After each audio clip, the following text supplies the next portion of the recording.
going on. So we're on YouTube now, guys. Oh my God, how nerve-wracking. I've never done this before. I don't know why I feel like Gordon Ramsay is here when I do. Hold on. Watch this. I'm going to come inside again.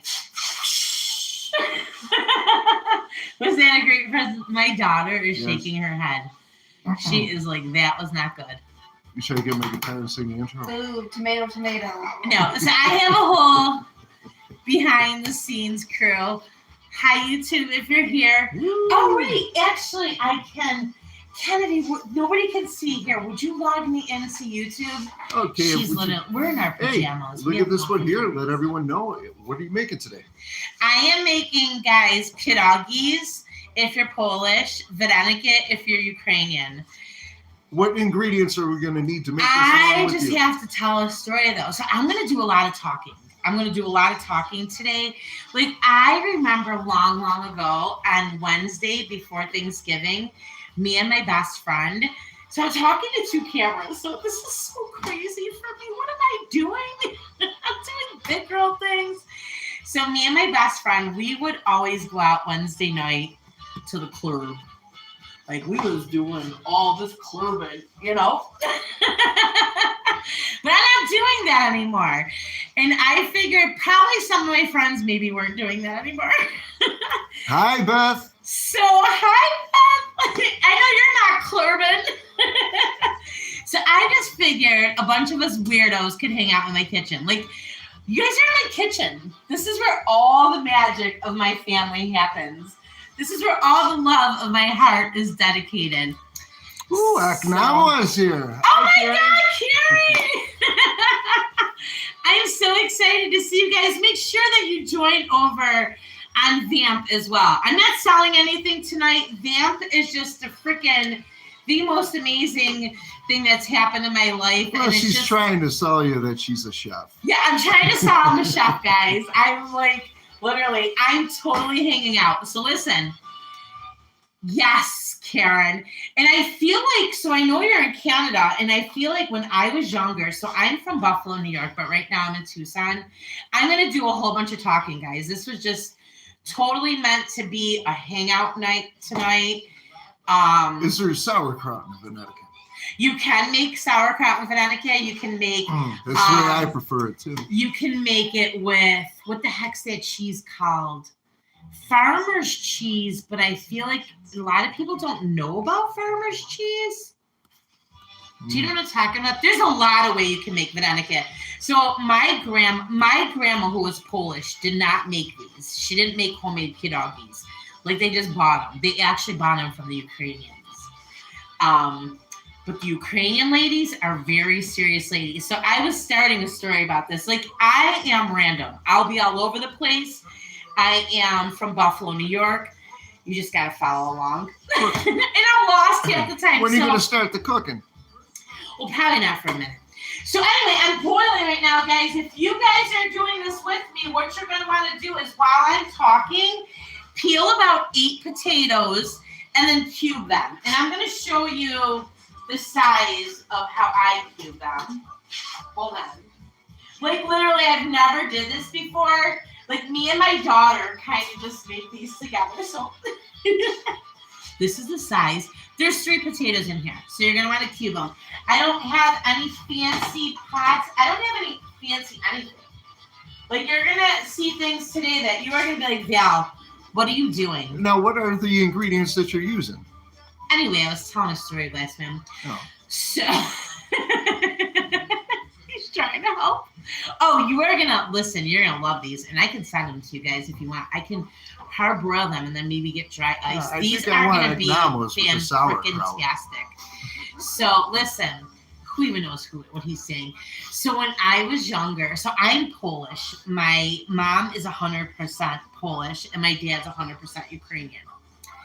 Now, a lot of Polish and Ukrainian people live in Canada, Karen, so maybe you know some. But, oh, guys, I got to make sure that I am also looking at the chat from YouTube. I've never done this before. This is crazy. It's a whole bunch. So I just want to make sure that we're all hanging out. So, Kenny, if anybody says anything that Isn't very nice, I delete it. well, no, they say something that you want to repeat, like, Mama, answer this, we can do that. But yeah, because my Misty told me there might be people. She's like, people sometimes go in bots and ask to see your toes and stuff. So anyway, so when I was younger, I used to totally. She's just on comments. Yeah. So wonderful. She could go in the back room and it's just always on comments. I'm just trying to. You know what I mean? Oh, so anyway, so when I was younger, I was. So my grandmother, my father's mother and father were straight from Ukraine. Like they were from Ukraine, old school, very, I understand Ukrainian, but I don't know how to speak it. But some things are coming to me now, like Daimony Milka. That means you want milk. Right? I know a couple things, guys. So I'm going to teach you something. That'll get you places. So let me tell you something. If you were bad in Ukrainian, this is a thing that any Ukrainian knows. Yat to be dam. That means when you go home, you're getting it. Yat to be dam. So I know a couple of things. That's Ukrainian. So when as a matter of fact, when me and Glassman were getting married, it was funny. I could tell stories. So we're making things and we're talking too. We're gonna be here for a long time because I have a gift to Gab. It's not Hello, Carol. Well, we're all getting hungry. Oh yeah, I think he wants to eat. He doesn't even care about this whole thing. So when I was younger, like the Ukrainian ladies and men were very aggressive. Mm-hmm. Like if you say to them, so let's just say you're at my restaurant and I'm Ukrainian and you're like, well, what do you suggest? Hi, Brooke. So the Ukrainian ladies and gentlemen will be like, what do you mean what I suggest? What do you want? What are you here for? You know, that's how they were, right? So my mother's side, she was Polish.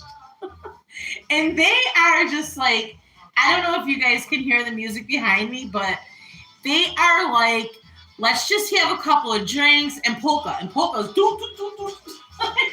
you know, you're bouncing all around. So that's who those type of people are. So when I was little, I never admitted to being Ukrainian. I was like, nope. That is not me. But Ukrainian people have been through some things in lives, and now as you get older, you understand. So yeah, they're very stern. They're very stern. Very, very stern. My father, there was no Ukrainian princesses. There is a lot of tradition with them too. Very, very traditional. Yeah. So my father, when I had my daughter very young. I was 17 and like 2 weeks going to be 18. And I was always, because I was Ukrainian, very aggressive. So I got my first apartment. I got my first full-time job. And my grandma was there. She helped me. She would babysit for me every day. But so when I first went to Glassman, my dad would call every day at like 7 a.m. Like, what are you doing? And he was like, he's Polish. He's Polish. He was like, what is going on? Like, why is he calling so early? So I live like a double-sorted life. Like I live like the jolly life, and then, ooh, you got to go get it, girl. But anyway, so the reason I brought Pierogis and Varenyky today is because it's something that my kids love. It's something my Chelsea wanted to have a food truck. And I feel like I'm talking to one camera and I forget that I'm here. I forget my other friends. If you're not on Vamp, guys, get on Vamp and come see me so I can look at you directly in the eye. She wanted to have a food truck that made pierogis, and that's my dream too. I just feel like it's like a traditional thing, but for some reason, Brooke, if you're here, I swear to God, I know you understand this. It's like for some reason, I feel like so like, oh my God, what am I doing right now? Like, what if they don't come out? What if they don't come out? What if they're terrible? What if, like, well, I want to tell you guys one story, and then I promise we will start with our cooking. Because well, first off, I am cooking. I do want to let you know. Potatoes are. I don't want, nobody wants to watch paint dry and nobody wants to watch potatoes boil. Do you want to watch me or do you want to watch that stuff? So I will share a story with you about how me and the glass man met. Me and the glass man met long, long ago when I didn't know how to cook. And anybody, he just said, oh yeah. Anybody who knows us for a very long time, oh, I want to so bad because I'm in Tucson, and let me tell you something, they need a little buffalo food. So when I first met him, it was just me and Chelsea living in our own little apartment, the two of us, and I could not cook steak, no matter, Carrie. This is the God's honest truth, guys. So I didn't know how to cook steak. I didn't know how to grill. I was young. I was very young. Hold on. So I was very young. No matter what she does, it doesn't matter. These are filming. She's just watching the comments. I love my Polish family. I love my Polish family. So anyway, that's only because our air conditioner is on. And when the air conditioner is on, when you close the door, it slams here. And it's like sometimes I have to reopen the door and be like, sorry guys, it was the air conditioner. So anyway, back to basics. So when I first met the glass man, I did not know how to cook at all. Like the thought of touching raw chicken was like beyond disgusting. And just so you guys know, right now I have about 9 peeled potatoes in here. Cubed 10. Kennedy did them for me. They're cubed and cut. They're boiling. So I'm telling you guys a funny story because this is something you will always remember. So when I met him, Chelsea was about 5 years old. So I was about 22, 23 years old. And every steak I made always came out dry. Like, I didn't know that you cook a steak just for a little while, then you let the juices cook in it and all that. So I was like, I had the greatest idea. Right? Exactly. Like, seriously, touching raw chicken is not cool. So, but now I don't care. Like, I'm all about it. Like, listen, I will lather that bitch. I will massage it. I'll do whatever it needs to make it taste good. So, what were you saying?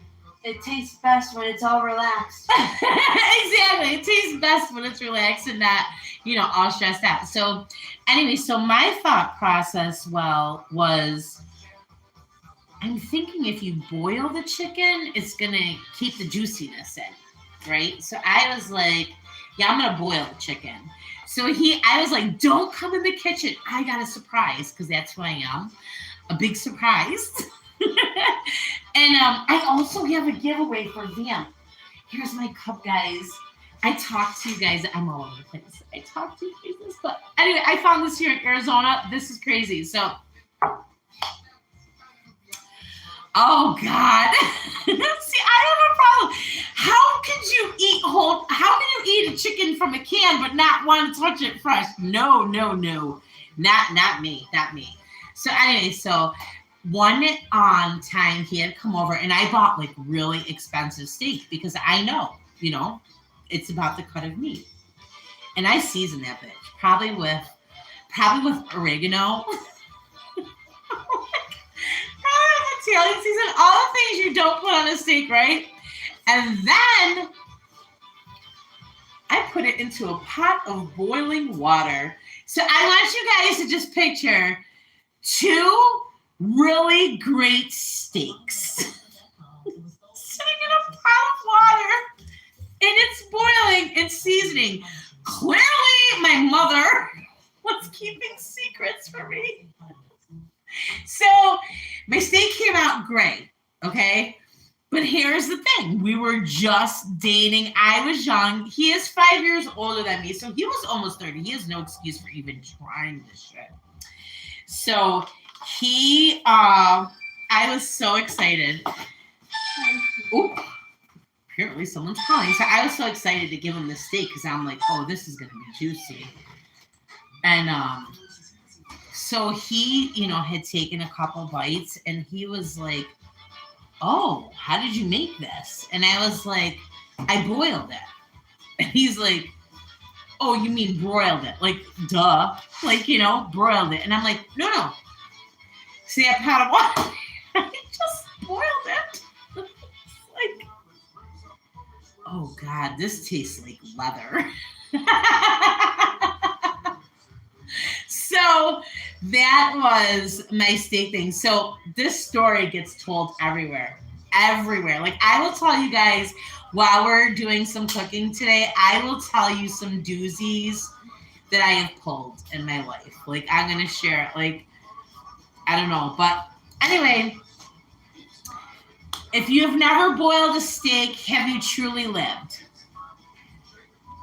See, I don't know anything about tamales. So if you told me that you boil tamale meat and that's what you're supposed to do, I would be like, okay, I don't know. I don't know anything about tamale meat. But I do know that I will tell you this is true. So I'm in Buffalo, right?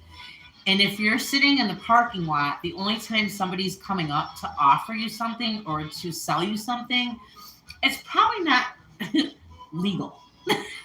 So we went to the store here, and I guess that they sell, what do they call them? Tortilla shells, right? Tortilla shells. And I guess a lot of the people who make them go and sell them in the parking lot.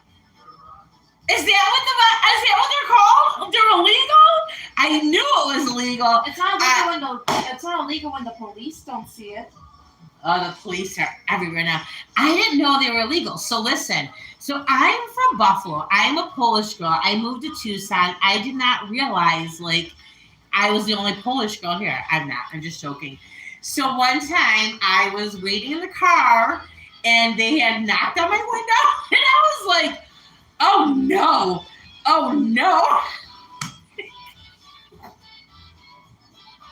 Like, what are they doing? Like, oh my God, this is crazy. And then I seen them go in their trunk and they had a cooler and they had pulled out a package. So I told my cousin about it. I'm like, oh my God, Tiffany, you are not going to believe what happened to me. So I'm from just West Seneca, New York, Cheektowaga, if I must. And yeah, that happened. It was funny, but yeah, so I am.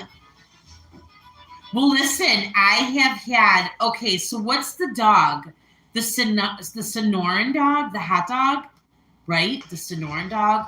Oh my God, guys, there's the most disgusting stuff in this dog, and it is the best thing you've ever eaten.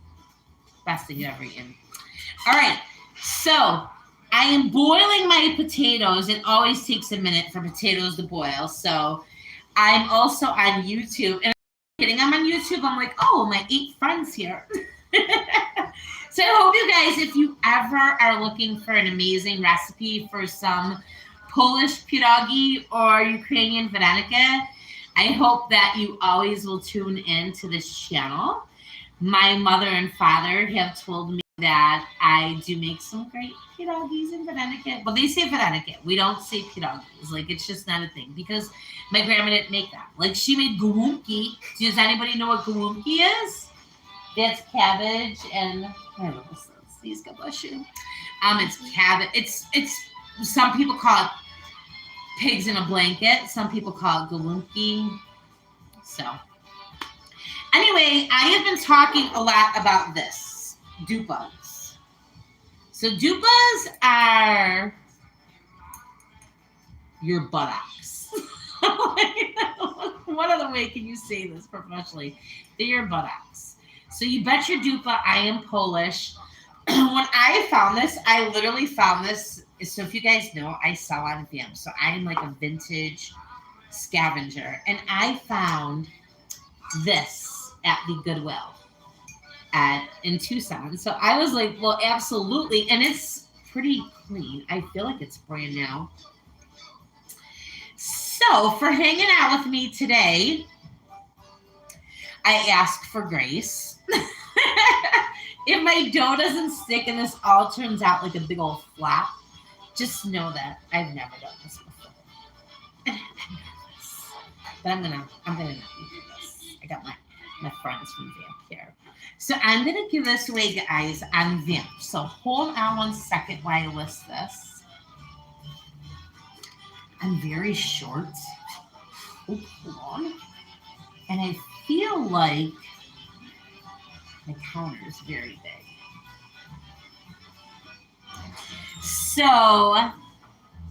I talked about this before.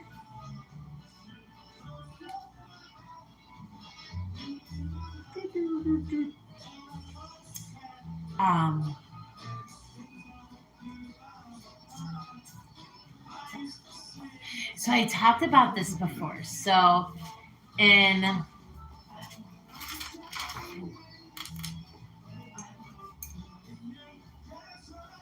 oh, that's really cool. Yeah, it's just weird. Like everybody has their own cooking way. So what the heck was I going to say? Oh, I talked about duplas before. I gotta check and make sure that this one, I can't see. Okay.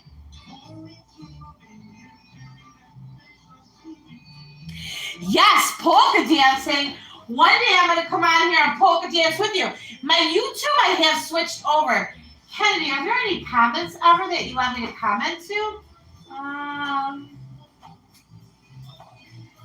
Read them out, guys. Huh? Yeah, we got to read them off. Oh, I'm like, why am I not there? So I have my counter cleaned off for my whole rolling stuff. So I don't want to put anything on here. And that's the reason why. So if I go off screen, guys, just know it's because I'm just looking at my comments. So hold on. I'm going to get this rearranged. Like, I've never done this before. And I've watched some YouTubes. And sometimes. All right, let's get the cooking. Chanina. No, that is disgusting. And the fact that I even know how to pronounce Chanina. Chanina is, oh my God, it's a liner of something. It is, oh no, that's tripe. No, Chanina is blood. Chanina is duck's blood. Ew. Yes, Chanina is duck's blood, right? Yes. So what about tripe? Who has ever had tripe here? So I just want to read the comments on YouTube too.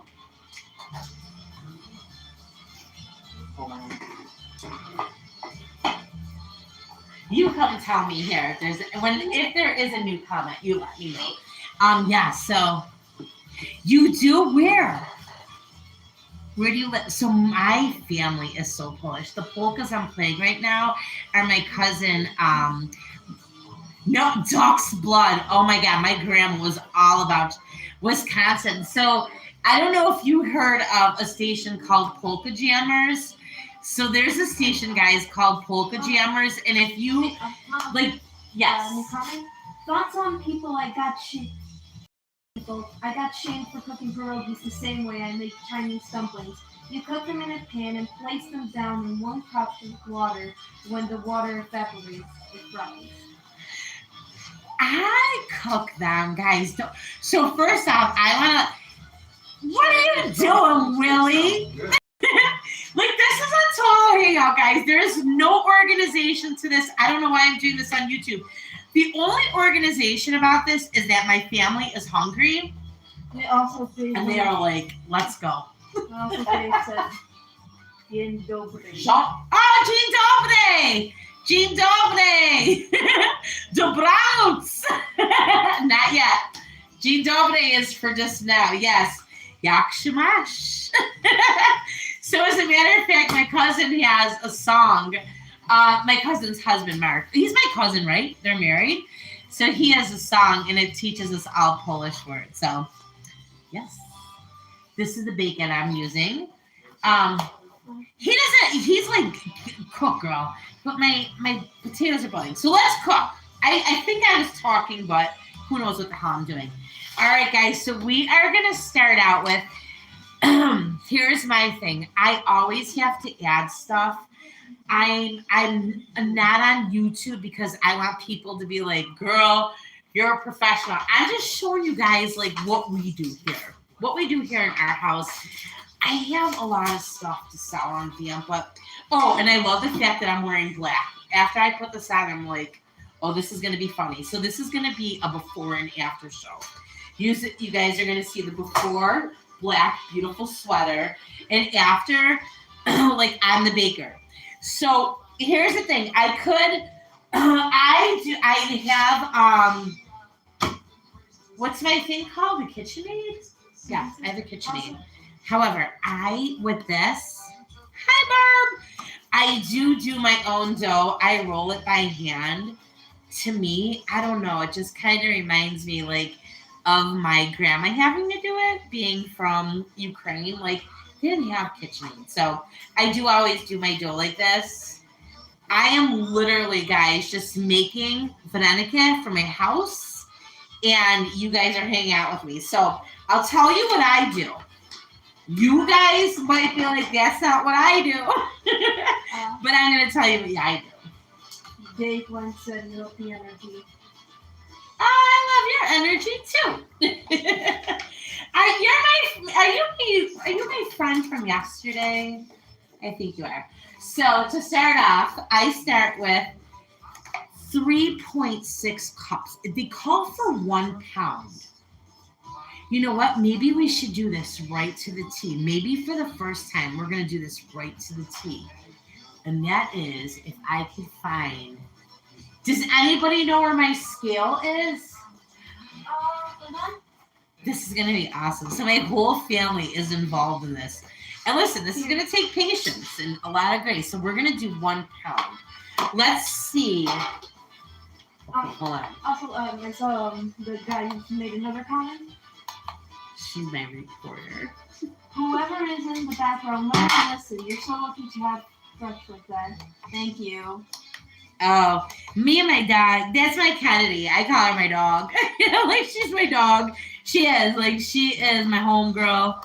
My boys are my boys. So, yeah. So we usually make these together, but I don't know, I guess, and I'm scared. I come on Vamp, I'm okay, but I think the fact that, like, of being on YouTube is like, it's a little intimidating. So she's usually my little presser. But today she's going to be my helper on the sidelines. But she's going to be on here soon. Okay, so hold on. That's not what I wanted to do. I told you guys, you're going to have to take your patient pills and bear with me today. I got nerves.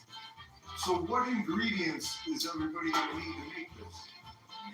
Well, you got to help me figure out this scale. What am I doing wrong? They're going to need flour, salt, 2 egg yolks. So we're going to hope that our eggs bust good and we don't have whites in the yolks. Because whites, they make things tough. So you just want the yellow part.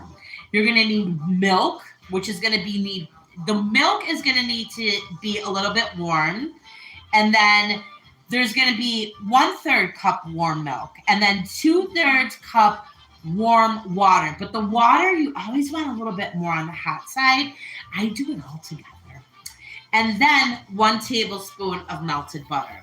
What I'm trying to figure out, so when I turn this on, do I have to have the item already on it for it to start out at 0? Because I want to do it 1 pound, because I always do 3 3/4. So I don't know.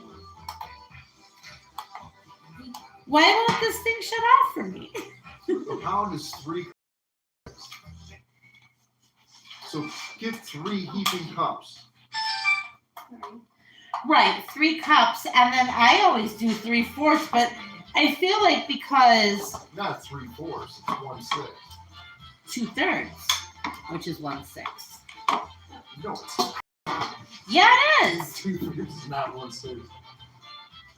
Thank you, embarrassed child. Yes, it is. You are embarrassing yourself. Stop it. 1/6. Where's is not Rachel? She's a 2/3. teacher. Listen. It's not. Is 1/6 2/3, guys? No, it's not. We're talking about 2. Really? Really? Oh, God. I really Okay. my friend. Let's Oh, my God. see. I get really myself. 1/6. 1/6. Well, we're gonna see. I got the 1/5 scale. is like Oh my God! 20%, Look at so this 1/6 will see. Okay, 1, Yeah. We're looking for a pound. There you go. Hold on, guys. Well, Three this tablespoons. is serious. When It'll these be things real are done, you're like, you know what? I'm glad I listened to her. 2, Not for the math. maybe not for the math, but for the goodies. These are better than any restaurant, I promise you. 3. She learned how to count to Wait a minute, 1 pound, 12 ounces. Hold on, taking this out. It's 1 pound. It's 1 pound, guys. It is not.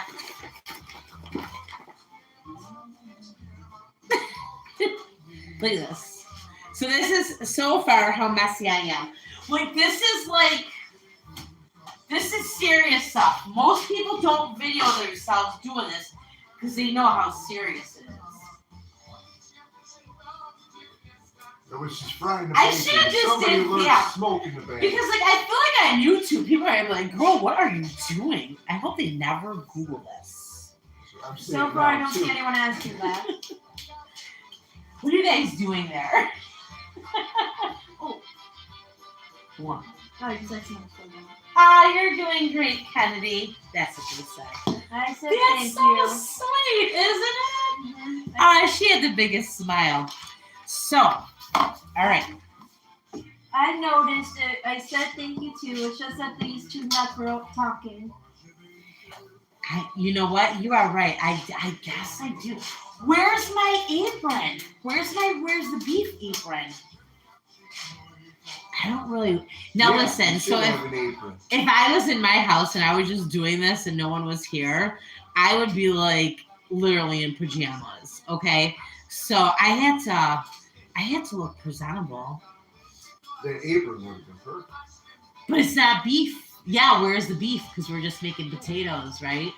Beef bacon. So I just hope you guys are having a fun Thanksgiving Eve night. Like I'm trust me, I'm all over the place. Oh, but if you have one of these, they're great. So What is it? Scooper. it's a scooper. I don't know what you call them. My mother gave it to me. What do you when I was in scoop it? Buffalo. You scoop out the filling. Oh, okay. Scoop out filling or small pieces of ice cream. He's like, I thought, hi, Sandy. Hi, Sandy. Happy Thanksgiving. Happy Yeah, Thanksgiving happy to everybody. Sandy gets The some. one. So tell me the one thing that you miss about Thanksgiving. So I know I'm the only one on the camera, but everyone was kind of just expecting me to get on and do my thing. But I gotta boil potatoes, guys. So my thing about Thanksgiving that It's a difficult task to have a boy. yes, but wait, the thing that and if I go. Eggs cracking. Whatever. The thing that I miss about Thanksgiving is when you are in Buffalo, it's pretty cold at this time. So when you go to anybody's house, when you walk in, they're usually cooking something right now. And when they're cooking something, the windows get steamed out, right? And it's just a smell of winter that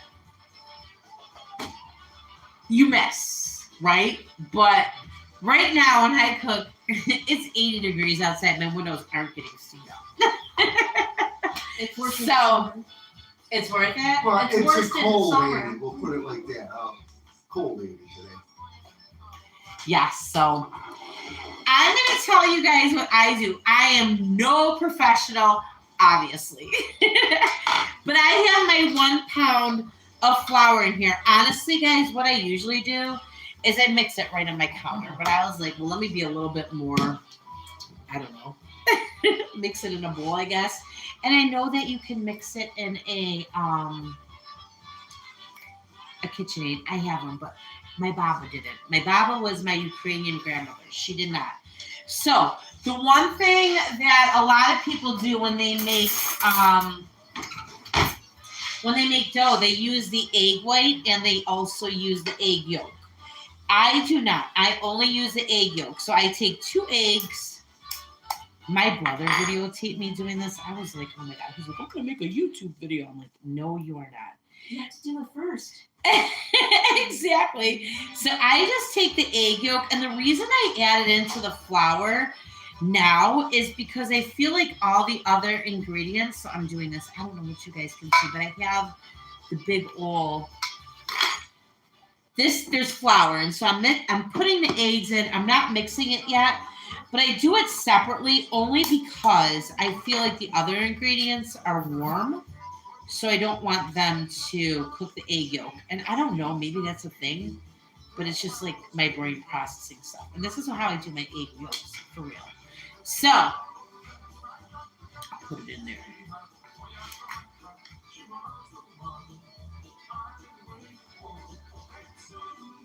Yes! I was talking about Dingus Day earlier, and I never even finished talking about that because I'm all over the place, but we'll talk about it. We'll do a whole bunch of things, guys. I'm going to be all over. I don't have like a camera to move everywhere I go. So anyway, the reason that I don't put the egg whites in, and usually I cook them up for the puppy, but today I'm not going to. Because I just don't want to stack the dishes. What I say? Oh, the egg whites make the dough tough. I keep my counter clean because we're going to be rolling out some dough there. So I do that. Then the next part that I do is I do add my salt. So I use my pink Himalayan salt. And it says a teaspoon. I'm not a cook. You know what I do? I am a cook, but I'm not a professional. I add in a dash, right? Nothing you see here is professional. All right. So I'm going to stir my potatoes. Remember, how many candidate potatoes do we have in here? 10? Yeah, 10. 10 potatoes that are boiling. Mm-hmm. So we're boiling our potatoes. Madame the Duke's 65 said beautiful kitchen. Oh, thank you. Thank you. I'm sorry if I butchered I your love the name. kitchen too. So I have the camera set up so I don't have to move it, but it's a pretty huge buffet in the kitchen. So we get to go ahead and make Christmas cookies and things like that. So that's a whole bunch of fun. So I love it. I do love the kitchen here. We do a lot of cooking in the kitchen, right? Me and you? Me and my Kennedy are the cooks. The boys try and help, but like me and Kennedy are really, really into it. Oh, Sandy says, hello, my darling Kennedy, Tommy, and Tom. Riley's here. Luke's here. I don't know where my Tom. Well, I shouldn't say my Tom. I don't know where Tom went. So anyhow, our next step is we are going to take our butter. I have Land O'Lakes butter. You know what? My favorite butter is Land O'Lakes whipped butter. So my Baba, which was my Ukrainian grandmother, she always had Land O'Lakes whipped butter and always like some type of fresh roll or some type of fresh bread. But they would make it. So that was always great. And I just used my bowl.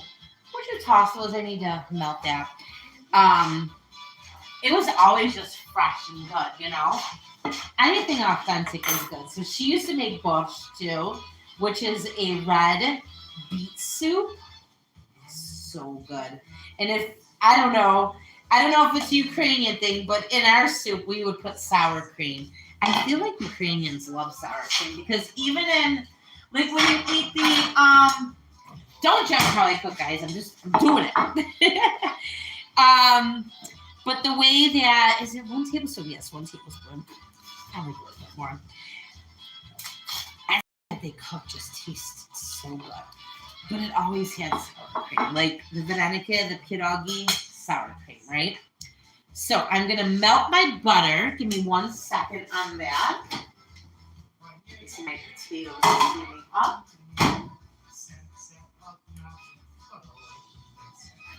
Okay, give me 2 seconds. I just want to make sure my screen looks right.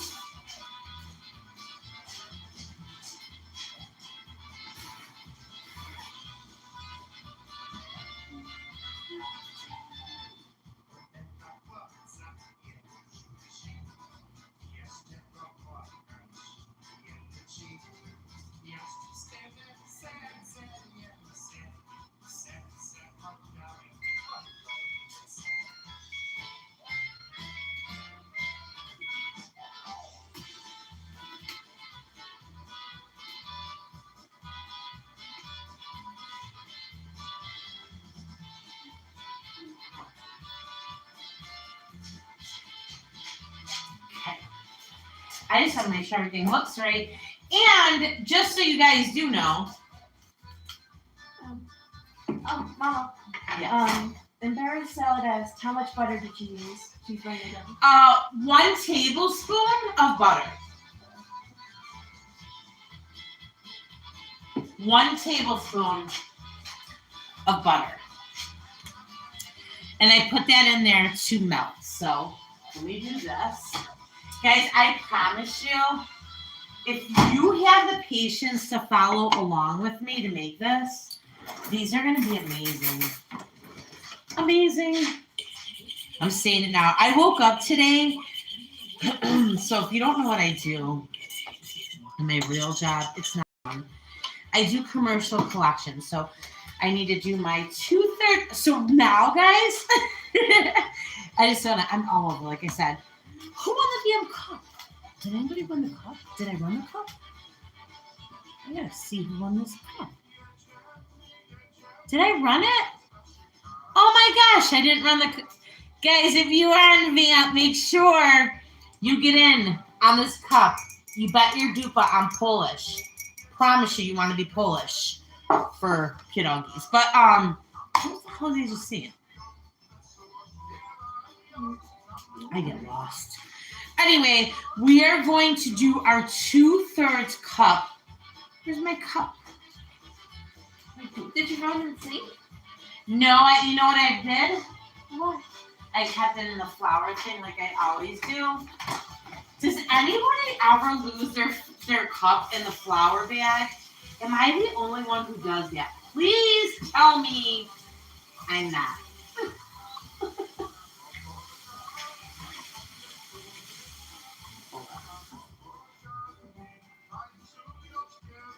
2/3.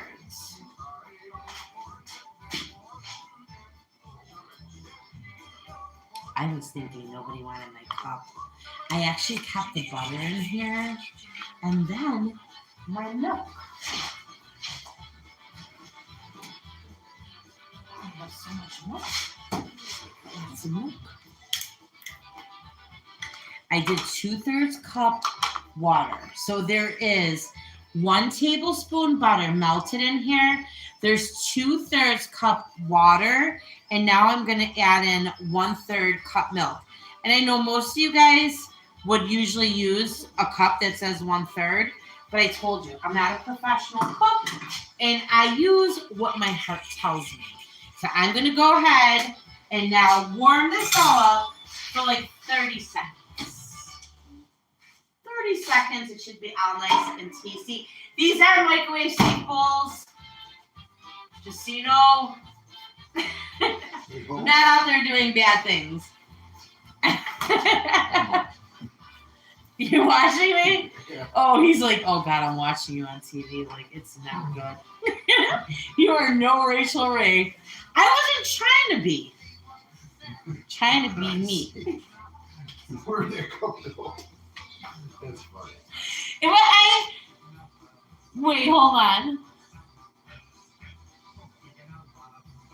Yes, exactly. She's like, you know what? I just leave it. Just as long as you know where the fire extinguisher is, we're all right. Rude. Oh, he started a fire. Yeah, What, me? you have a streak. Oh, I get the blame for that? Yes, you have a streak. We are not. You know what? This is not. This is not that type of thing. I'm gonna tell him off. Yes, he started the fire, but I have started a couple fires in my time. So that's why I think this is funny because one.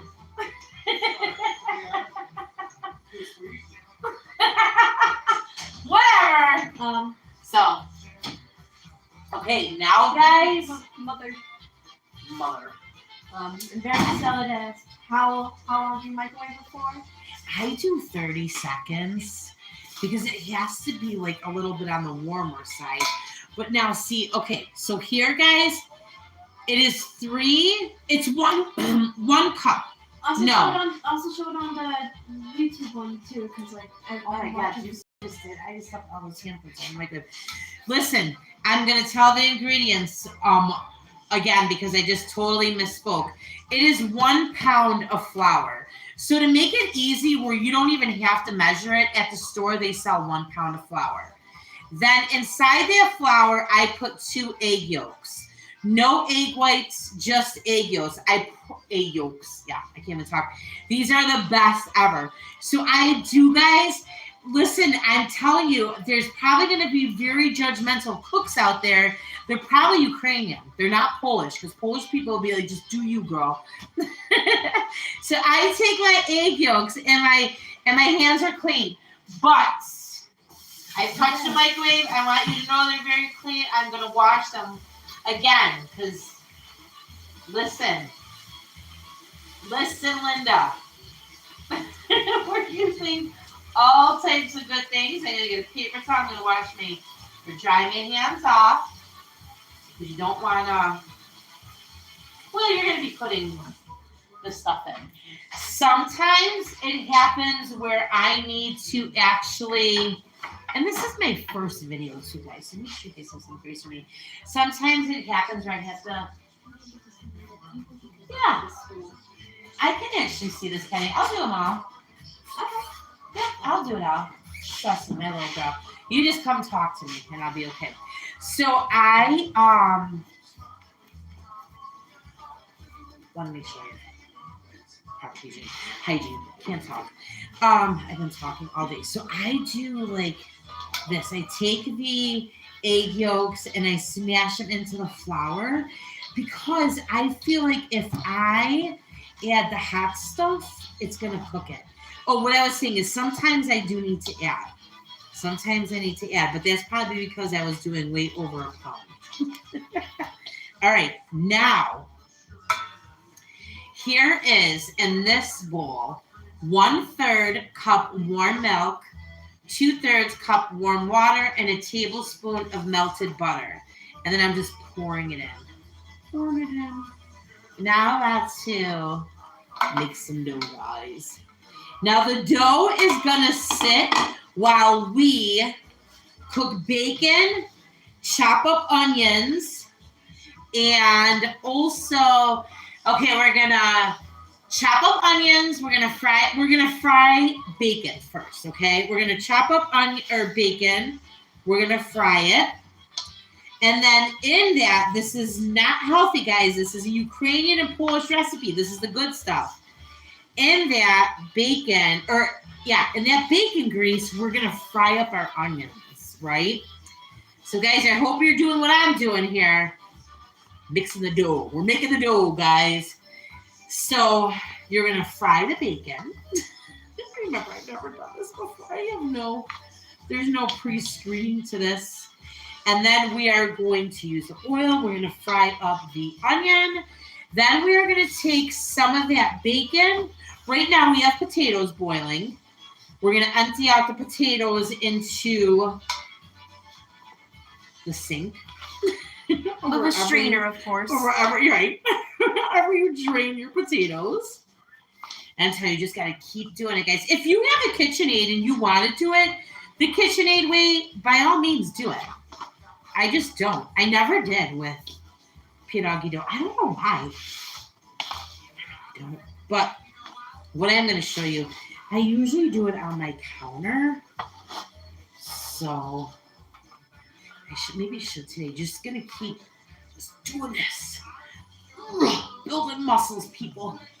Building stuff here. So just doing it. We're making dough. If you're using a KitchenAid, you're a cheater. You're not a real Ukrainian. You might be a Polish girl. Your ancestors are ashamed of you if you do. Right? And I feel like my Bible would be like, no, we don't do that. And then after, while we're doing all our other stuff, we are going to let our dough sit and rest. And why we're going to do that is because this is Ukrainian dough. It's tough. He's a little sleepy. Give him some time. Yes, it's tough. It needs to soften up. It needs that Polishness in it. And I should probably, so I'm making this for my family, and I know if you guys make food for your family, typically you probably don't have a hairnet on. And I'm telling you, the Ukrainians do. See, each to damu spach. That means go home and go to sleep. Yeah. Wait, Kennedy, you gotta start this one over. Let's learn is this the Polish words? Let's get the get out of here. Is that one? No, it's this one. Let's get Zapirawe. Each to do was fast. What are the Polish words? Are they? Let's learn Polish. There's a song in there. Speaking Polish polka? Yeah. Speaking Polish. Ah! Who won my Dupa bug? Should I turn up a little bit? Yes, guys, we're gonna learn to talk Polish while we pound out the dough. So this is my cousin's husband's band. They're called the Dino Tones. Freaking amazing. All right. Let's just listen for a second. I think I gotta turn it up a little bit more. Now let's learn some Polish words, some things we say. Listen, is it too loud? But don't worry, we'll teach you I'll turn it down a exactly little what bit. you No. say. The words we'll say when you need someone. You guys ready? Phrases that can please. Phrases we're sure you can learn to memorize with ease. Dzień dobry, good morning, dobranoc, good night. Jak się masz? How are you? All right. Smiling, not all yet I do. Dziękuję, thank you.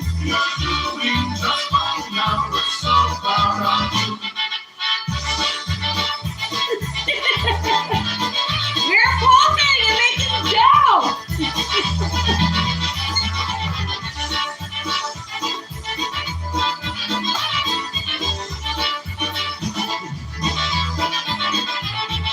That was so good. Ready, guys? More words. To move on, to learn a few more phrases from this simple learning song. These next words are present and can be said anywhere. You must know these words are used to tell someone you care. I love you. They are the shade Your eyes. That's a shade. Forever, that's nice. My darling, Yes, I these lights in my sunshine. Some of them are hard.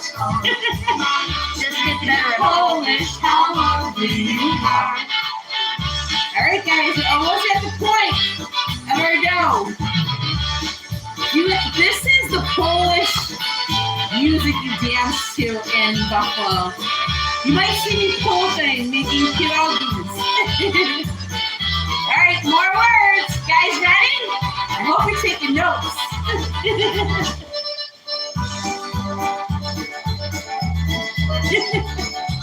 Yes, bacon, onions, and sour cream. I promise you, best recipe ever, guys. And if you have any questions, send me messages. And I always make my dough like this, always.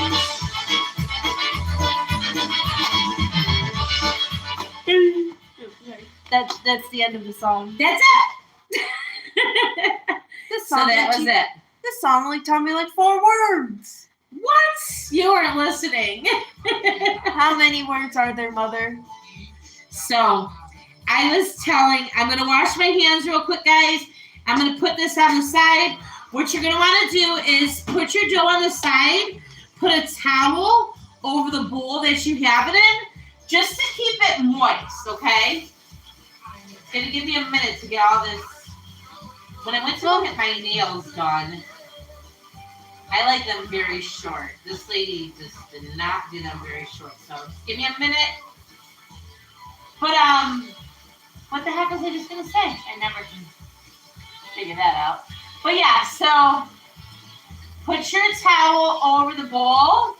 We are now gonna cut up some bacon and onion. And we are going to fry the bacon. Once the bacon is cooked, I drain that on a paper towel, to get all the grease out of it. But the grease that is in the pan is like magic, guys. Sorry I'm not on the screen. I'm just washing my hands. I gotta get it clean. I gotta get them clean. So I don't have, like, you know. Mary Salad asked, was that about 5 minutes that you kneaded the dough? You know what? I would say so. it live time. I'm not speeding anything up. Like I'm literally doing live time. But I feel like it depends on where you are. I feel like it depends on the weather, because here in Arizona during the summer, it's so hot. Even if you have air conditioning on, it's hot. You might be somewhere where it's cold. So I would say about that. This is what the dough ends up looking like. See how it's not sticking to your hands or anything? It's like a little bit. It's not a tough dough. Show it to everyone on here too. Oh, jeez Louise. Let me show you guys. Let me see what you guys see. So this is my dough. It's a ball. Because, at Vamp we love the bowls. And we are going to put it in our bowl. We're going to cover our bowl. Give that ball some love, guys. Get that ball. Get in there and slap that. Ow. This is what happens when you hit the ball. Told you things. Hi, Penny Sue. We're making pierogis or Varenyky. Wait, whatever you want to call them. Wait. Oh, I see. Mother. Okay. Oh, no, you can see. I'm sorry. Yeah, exactly. Till no flour remains, and what's going to happen is you're going to let it sit. Right? There's no yeast, no nothing. You're going to put a towel over your bowl. Okay, so I'm going to do that. I'm going to put that here. 1 second. And it keeps it from drying out. And I'm not going to make you sit through the whole nightmare of rolling these all out. I'll roll a portion of them out. And then I will show you how to seal them. And then I'm going to eat them. I'm going to eat them right on camera, guys. They're good. They're delish. This is, like, if you ever... So my parents swear mine are better than our Ukrainian church in Buffalo. So my mom always says, oh my God, these are so good. I went on vacation to visit my brother in San Diego. I wouldn't say it was a vacation. It was, what's the matter? I was trying to check something on my phone and I accidentally dropped it.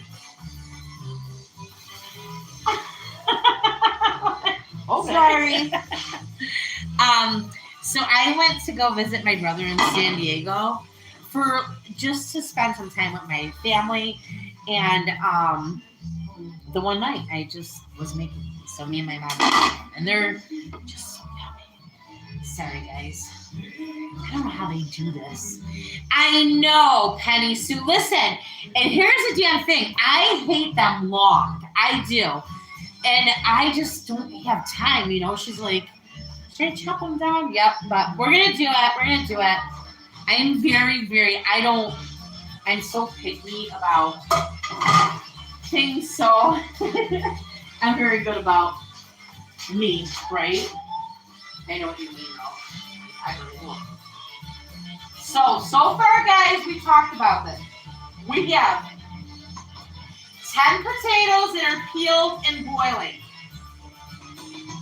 Right? So we're doing that. So now we are starting our next step. Flour. And I'm just literally cooking in my kitchen. I'm probably using 4,000 dishes, which most people don't use.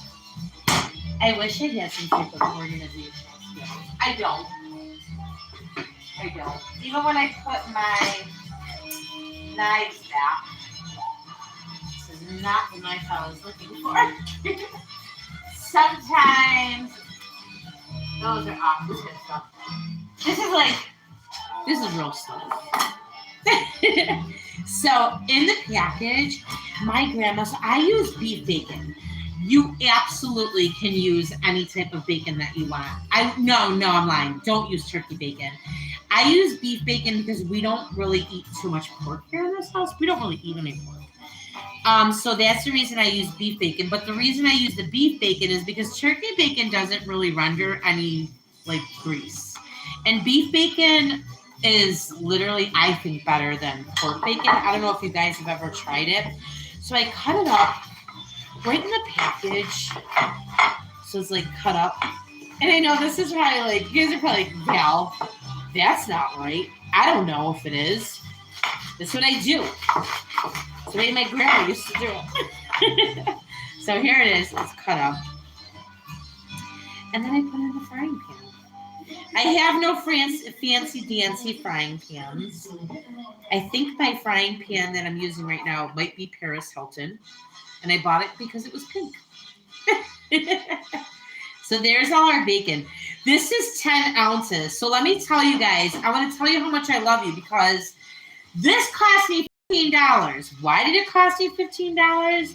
Because today was a very busy day. And usually you can get this. I'm cutting it actually up in a little bit. I'm cutting half of half. Just to make it a little bit smaller because I do put this actually in the pierogi as well, or the Varenyky. I know everybody calls them pierogis, but they are Varenykys. Ukraine came out with them first. And I guess it's a Ukrainian and Russian thing. They fight over that. But what do I even talk about? I don't even know what I was talking about. My brain does this. I don't know if I'm the only one. You're reaching that age, don't worry. Exactly, right, Kennedy? I mean, don't. Oh, I was talking about my pink Paris Hilton pan, I think, right? So sometimes I think I wait until the pot's hot. Sometimes I don't. I don't know.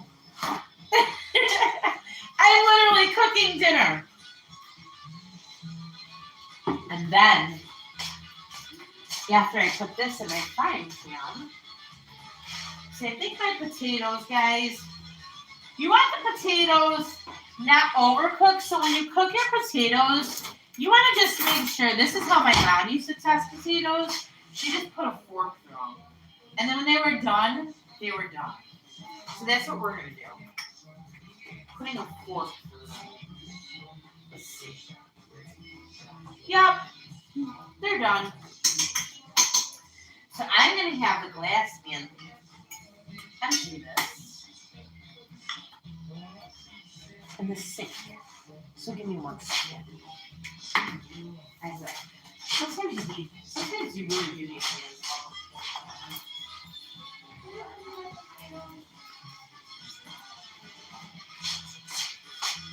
So he's watching us and other one pretending like he don't know he just help. Like, oh, what?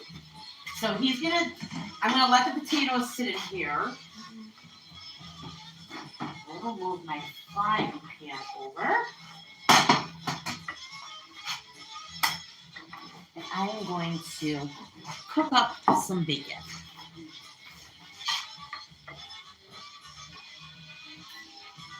I feel like you're supposed to let the top be hot so when that you do cook the bacon, you hear it sizzle. I didn't do that effect. I was just literally, I'm going to make, today, Varenyky, and you guys are going to hang out with me. So I promise you, no matter what way you do it, as long as you include some love in all the ingredients that I told you about, it's going to work out. All right, so we are going to... Oh, you were coming in? He's coming in. He's coming in. Boom, chicka, chicka, chicka. How do I look, Kennedy? Anyhow. Hello, everybody. I'm here to dump the potatoes. Let's do this, baby. Okay.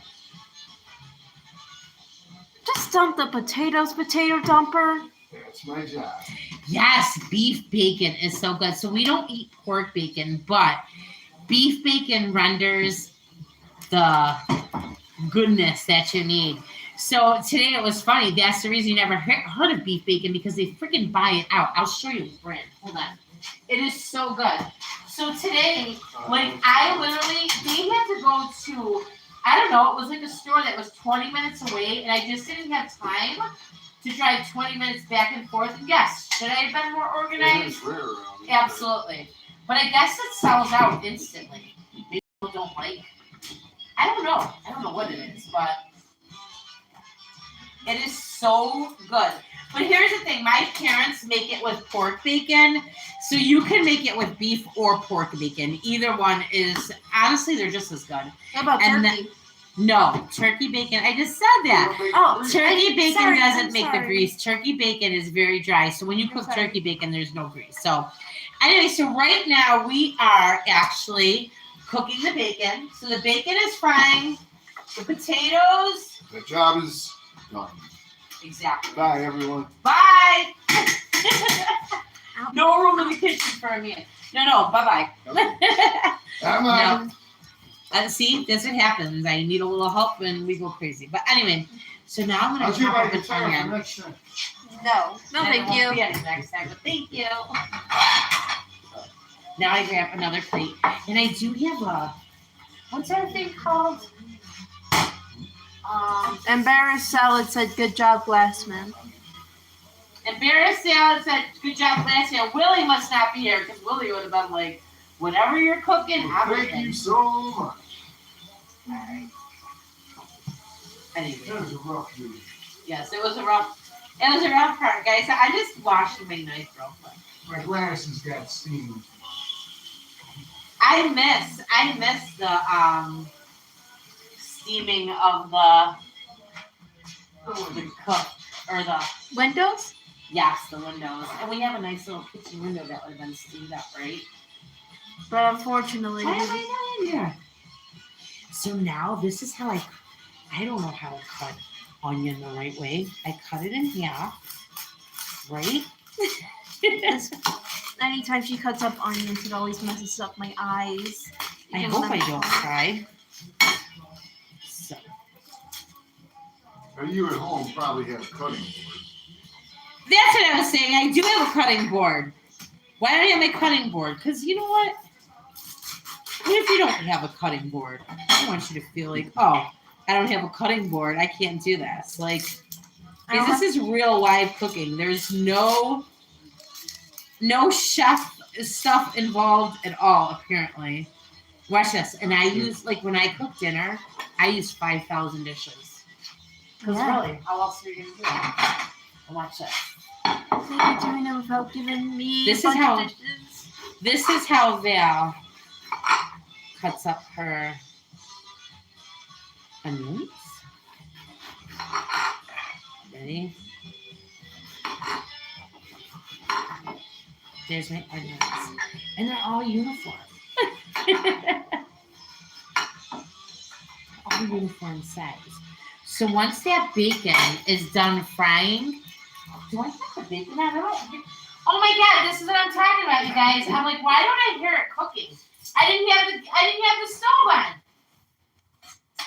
Oh Lord. She's reaching that age. Don't worry. You know what? That's rude. I'm sorry. No, you're not. Okay, I'm not. But still, you don't need to be all like. She says it to me all the time. She says it to me all the time. Because it's.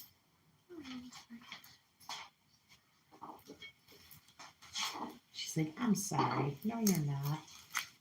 Let me get that onion. I can't tell. When I end the screen, Kennedy, you have to be my screen advisor. Oh. I got it. Sorry.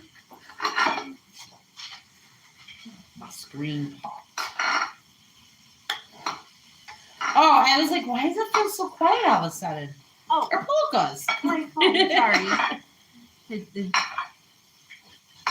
It got quiet, didn't it? Mm-hmm. So this is how many onions. Literally. There.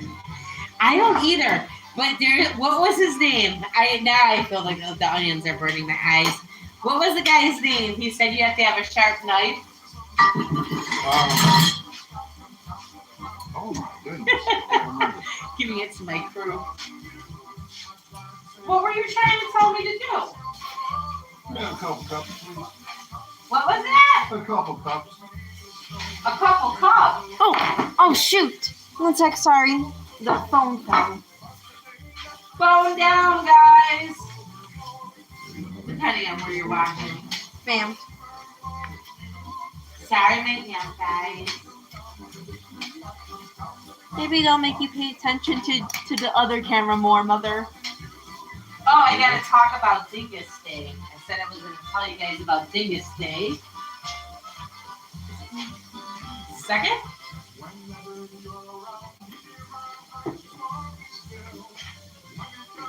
So I was talking about the Bet You Dupa, I'm Polish. And the reason, I can't do the Andy roller. I was telling you about that is on Dingus Day, a lot of people wear shirts that say you bet your Dupa, I'm Polish. So I know I told this story before, but I'll tell it again. During Lent in Buffalo, Buffalo is a huge Oh my God. I'll hold this up. Wait. Yeah, hold it for a second. Buffalo is a huge Polish community. So there's a lot of Catholic people who celebrate Lent, and they will like give up chocolate, give up alcohol, give up everything that they love, right? Everything that's good for us.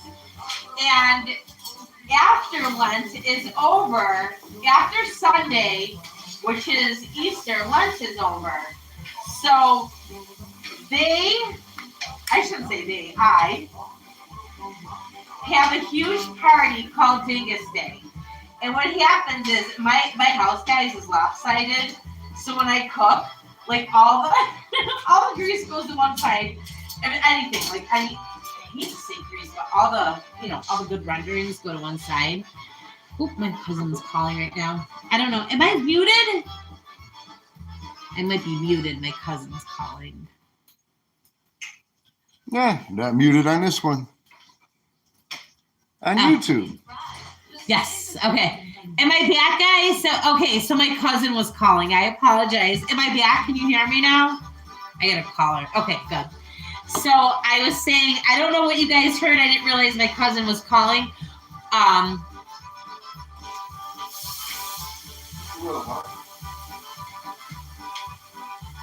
Nope, we're good, last minute. Just joking. So, and during the, I hope you guys can hear me because it's saying she's at voicemail now. So during the holidays, Easter specifically, you do, and I don't know what you guys heard, so I apologize if I'm repeating myself. So, Lent is when everybody gives up something that they love and they sacrifice it for Easter, right? So on Dingus Day, people get together and they have parades and they have polka parties and they have the most amazing things ever. Who is an MVM? Who is not MVM? Am I not MVM? My cousin? Oh, she thinks I'm crazy. When I tell her about the reselling world, so she doesn't necessarily think the reselling world is crazy. She thinks the social media part of it is crazy. When I tell her, I'm like, she thinks I'm nuts. Does she think or not? Maybe she knows. She knows where we come from. So she's Ukrainian. She don't have that.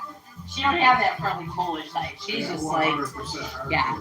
So I could bring her on though. I could bring her on like hey, here's my cousin, but she's just like she's not into social media like that at all. But so on Dingus Day, you go nuts. You're like, butts are dupas, and everybody has a shirt that says you bet your dupa, I'm Polish. And they have so many polka parties. Like I said, they have they have parades. I think, what's his name? Cooper. I just mixed it.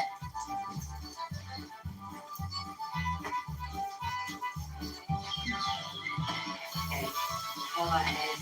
Someone's about to get kicked out of the room right now. And ain't anybody on social media. Okay.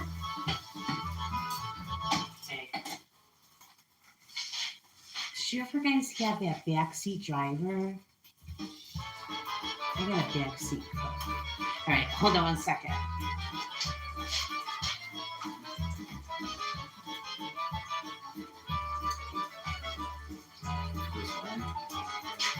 He's showing me how much smoke is coming from his side. Like if...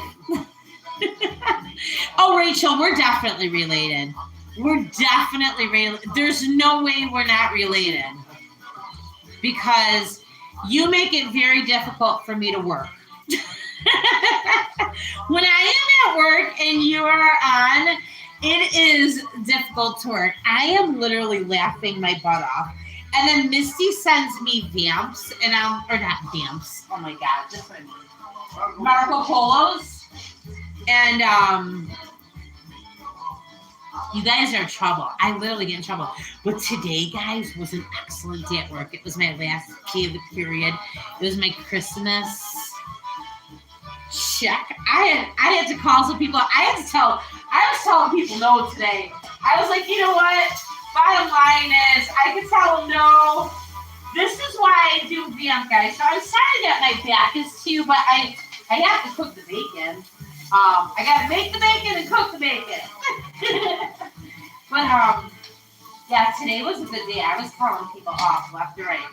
This guy, so I could say this to my vamp people. He said, F you, B-I-T-C-H. He's like, you listen to me. I was like, click. So today, but it was a good day. So he called me back and he ended up paying a big chunk of money. Not to me, but to someone else. Sometimes it's the point. You got to make people mad and then they call back and then they pay. And that's what I do all day. So that's why I love Vamp and being able to do something like this because let me tell you, it's like I'm in a boys' sandbox all day. But I shouldn't necessarily just say boys because it's just a boys' club. You guys know what I mean? If you've ever worked in corporate America, it's a boys' club. But I can hang. I've had the boys' club. I mean, sometimes when you make too much sense, it pisses people off, you know? So the boys get pissed. But I am going to... Can you guys still hear me? So, here's the parts where we talk. Because normally me and my daughter would just goof around right now. And here's the parts where we just talk. We're frying our bacon, guys. We're going to get some bacon. We're going to render some bacon grease. And then we're going to fry our onion in that. And then we're going to roll out our dough. And our potatoes are cooling. So you want them to cool. Because when you put them in the dough, you don't want them to be really hot. So this is a process right now. We're just talking, letting things cool. This is like real time. I was going to do it and make it in stages, but I was working today, so obviously that was not an option. So, oh, Lord. What happened there? We're going to mash our potatoes while we're just sitting here with our potato masher that we certainly could not find. Hold on. Oh, I'm sorry. I did not mean to kick that. I apologize. Oh, here it is. That's so crazy. This potato masher was like, where's Waldo? Did you notice that, Carly? Yes. You did too because you couldn't find it either and you were looking right there. Mm-hmm. I know, back there. So I'm mashing the potatoes, guys. Show it on here too.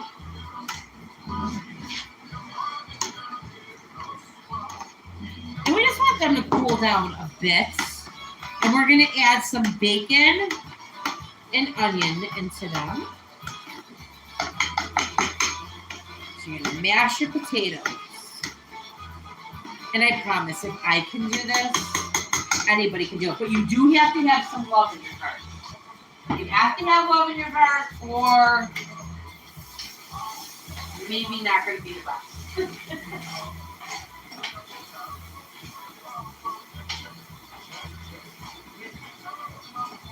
And they call, what do they call all this stuff at the bottom? The roux? Is it the roux?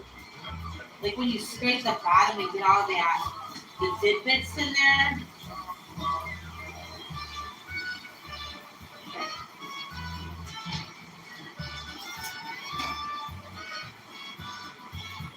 All right.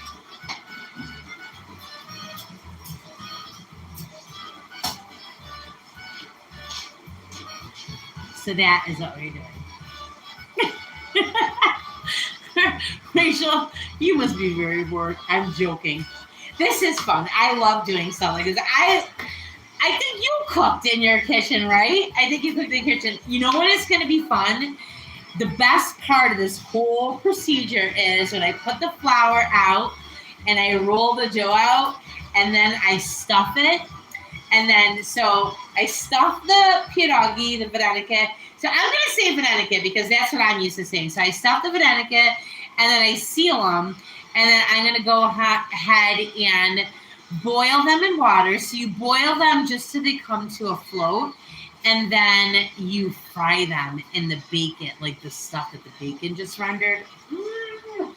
So good. So good. I feel like my bacon is taking a little bit longer than I like.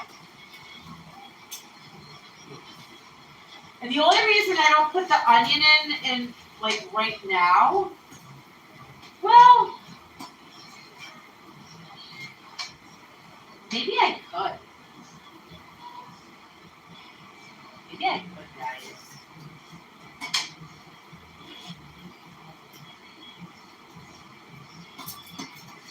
I don't know. I never tried it before.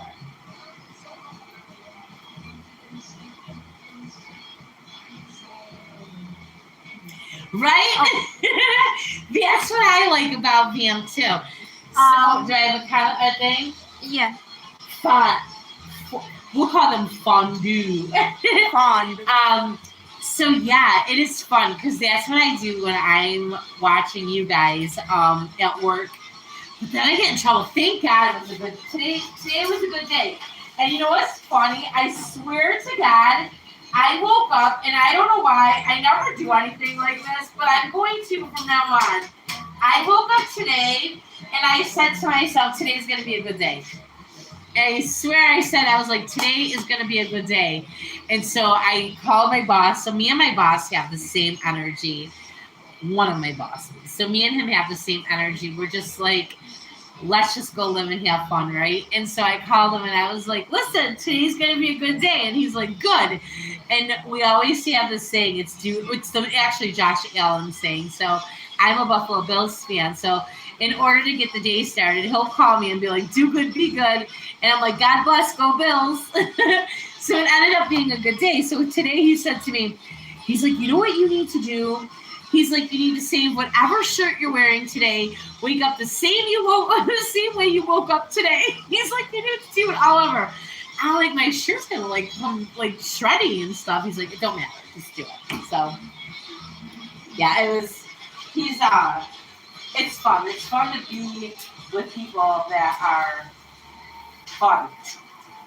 And we know that at Camp, guys. So if you have not joined District, there is a ton of different sellers on District. So I'm telling to my YouTube people, but I feel like if you like Varenyky or Pierogis, you have some type of vintage in it, right? There's some type of vintage. Or you're just here to hang out and have a really good time before Thanksgiving. I know tomorrow's Thanksgiving. I know that, people aren't in the same area that their families are. My family's in Buffalo. My family's in San Diego, but I'm here in Tucson. So I'm in between. And we'll all get together tomorrow. But I just feel like it's a great place to always hang out and vamp because I feel like everyone is family. So if you guys ever get the opportunity, and it's all about reselling, it's not all about vintage, it's just about community. It's about a whole bunch of people who are peas in a pod, birds of a feather flock together, just a whole bunch of cool people. So if that is you, join VAMP. It is a virtual antique marketplace. It is amazing. And you don't necessarily have to follow me. There's so many amazing people on there who will just show you amazing things. So if you do decide to do that, always come and hang out.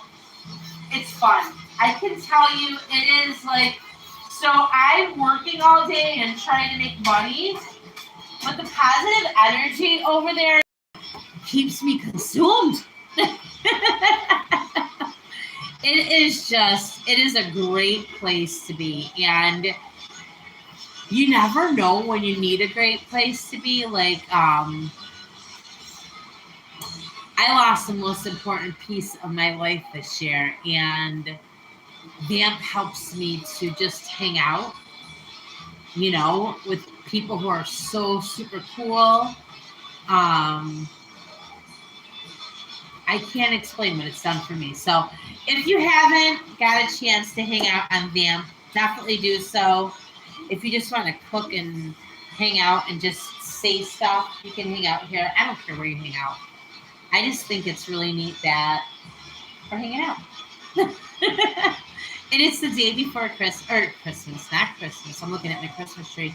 It's the day before Thanksgiving. I remember long, long ago, going out and staying out all night with your stilettos on. And I lived in Buffalo, so sometimes we were lucky if it wasn't snowing, but we'd be in our high heels doing our thing. And as you get older, it's like, well, you can't do that anymore. Those high heels just don't fit the same. So you do things like, I saw today, it was so cute. I was watching a reel, and it's like, I remember the days of going out partying the night before Thanksgiving. Now I'm making sure my gravy isn't lumpy. And she was like checking her face to make sure she didn't have any, impartials. But what a change of times. But I feel like it's so amazing because we have all. I feel like if you're not from that time frame, you're either just a little after or just a little before, and we can share like some really cool things, like the 80s and 90s stories. I was born in 76, so I graduated in 94. So I can tell you about all the trends in the 90s, and being in the 80s. What a super cool time to be a kid. Was that not like the best time to be a kid? Man. Like, I watched Goldbergs and Modern Family. Those are like two staples in our house just because, yes, right? Like, how amazing. Oh my God. And you know what? I remember being in the 90s and seeing like girls that were able to walk to the mall. I'm like, oh, I can't wait till I'm older. You can take that all back. I was lying, guys. I didn't want to be older. No way. I know Misty's been talking about lately shopping for 80s and 90s. And it's like, man, oh man. If only, right? 80s, yes. So when I had my first child in 94, that was my Chelsea. She's my angel now, but she was 94, and I was young. I was a young mom. I had her when I was 17. I was going to be 18 in 2 weeks, but I got like to my parents. We lived by ourselves. It was just me and her. I did collections, and it was great. And she was like my little best buddy, Like, I remember coming home from work, so my grandma would watch her. I'd go pick her up, and we would do things now that I would never be able to do. Like, Bugle Boy, yes. We used to play Survivor. So my best friend and me actually both had children when we were very young. I was 17. I was going to be 18 in 2 weeks when she was born. She was born on the 5th. My birthday was on the 23rd. And so when I was like, in my 20s, I had a really great job. I was very fortunate to get out of high school and have a job that I did good at. And my grandma would watch her, and I'd go pick her up, and then we'd go home, and we'd pick up Austin because my best friend only lived a couple streets over, and we would go, and we would. Oh, Kennedy, I didn't know if you had it there. Sorry. We would do Survivor. We would put on backpacks, and we would go rollerblading, guys. When was the last time you seen somebody rollerblading? So that's what we would do, and we would just we had the best parties ever. So I remember, and stuff's cooking. I'm not just talking, guys. Stuff's cooking. My bacon is rendering to magic. It needs to. So we would have birthday parties, and I was young.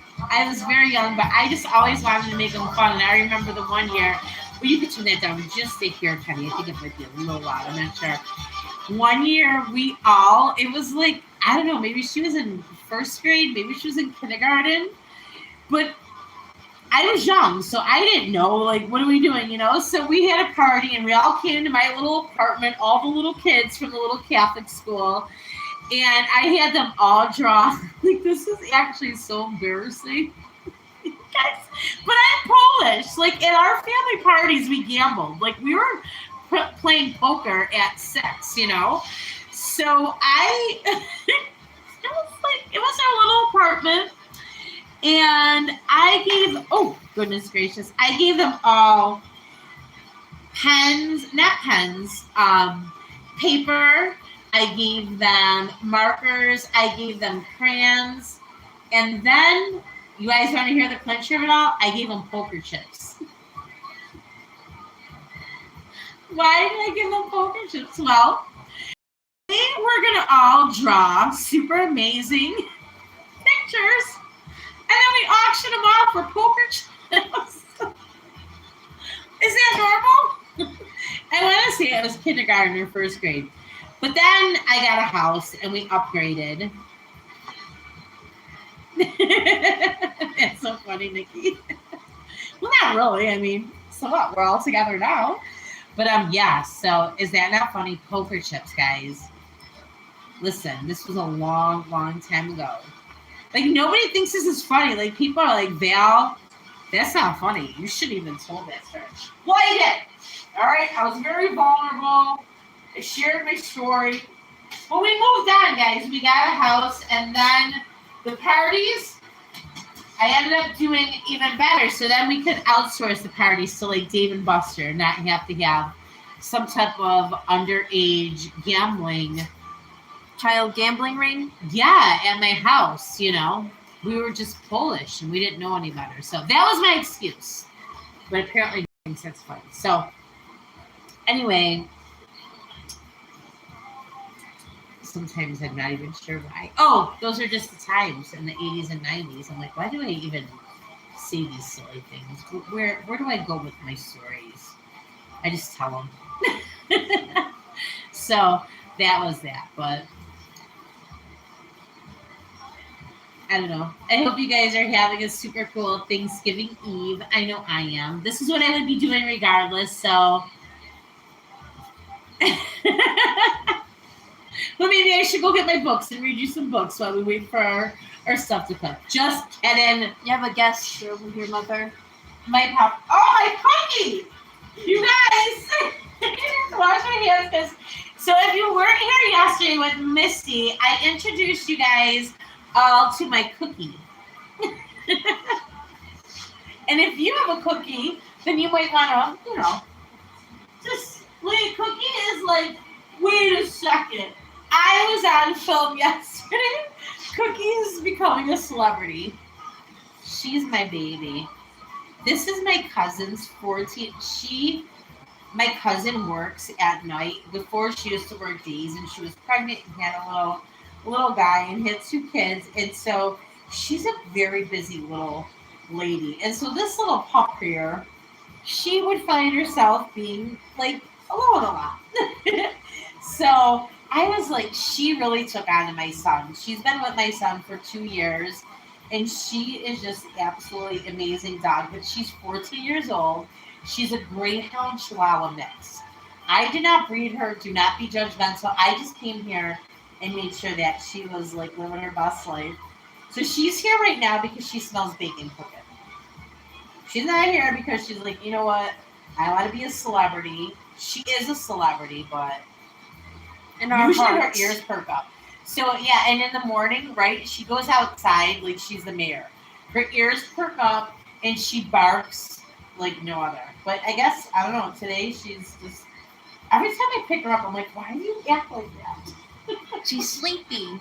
She's an old one. She's. See, bye, guys, and I'll give you a piece of bacon, okay? You hungry? What's this? Let me see if I can get her ears perked up. What's that? What you? Why are you doing that? She's a doll, guys. She is so sweet. She's always under my feet. So yesterday it was so funny because Misty showed Maybelle, and I was like, "Did I ever show you my cookie?" Like, so sincere, and she was like, No, Val. You never showed me your cookie. So I just showed you guys a cookie. I'm going to wash my hands. So, you know, you got those people, you know, Karen might be out there being like, Val? No, we already figured out. There's no more Karens, it's only Felicians. So, all right. We're going to move on to our next step.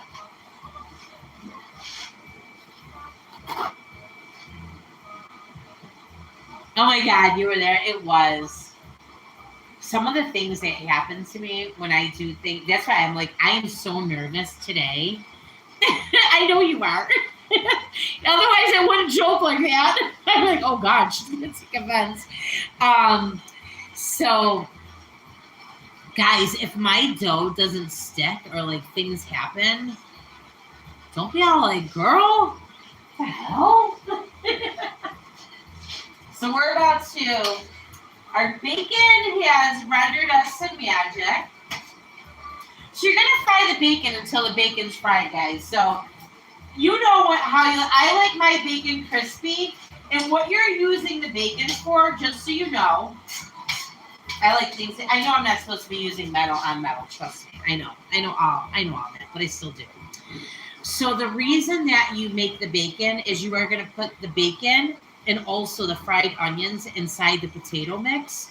But the bacon is really what makes the magic happen, because you're going to put the bacon, the onion, inside of the bacon grease. I hate to say that. Is there another word for bacon grease? Bacon oil? No. I don't know. That sounds like you know what you're talking about. Bacon oil? Like, where do you get that?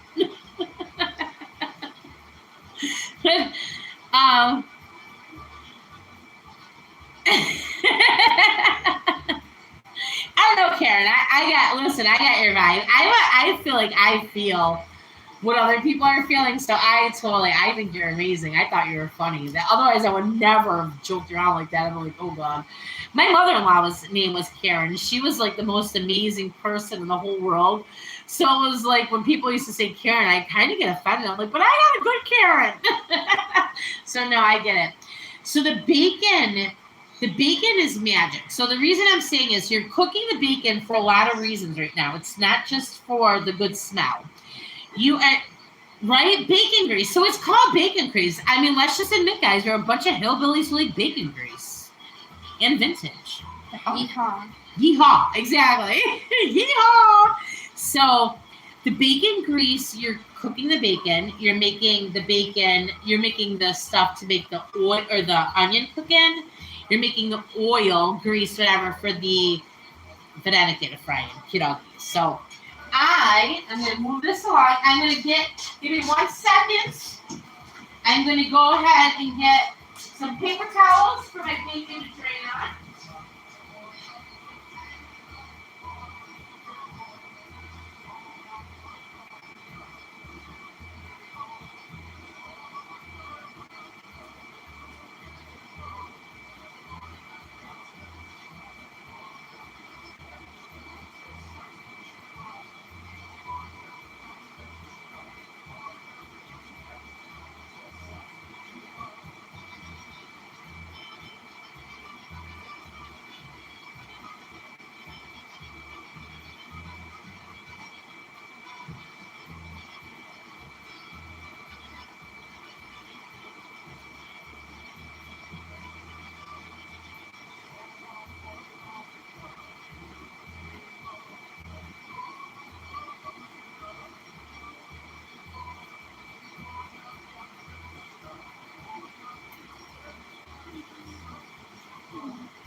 Rachel Ray does this.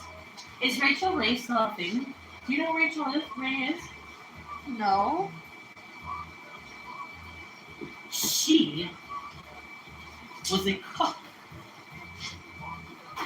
And she used to do cooking shows of amazing goodness. But I feel like she had a whole production for it.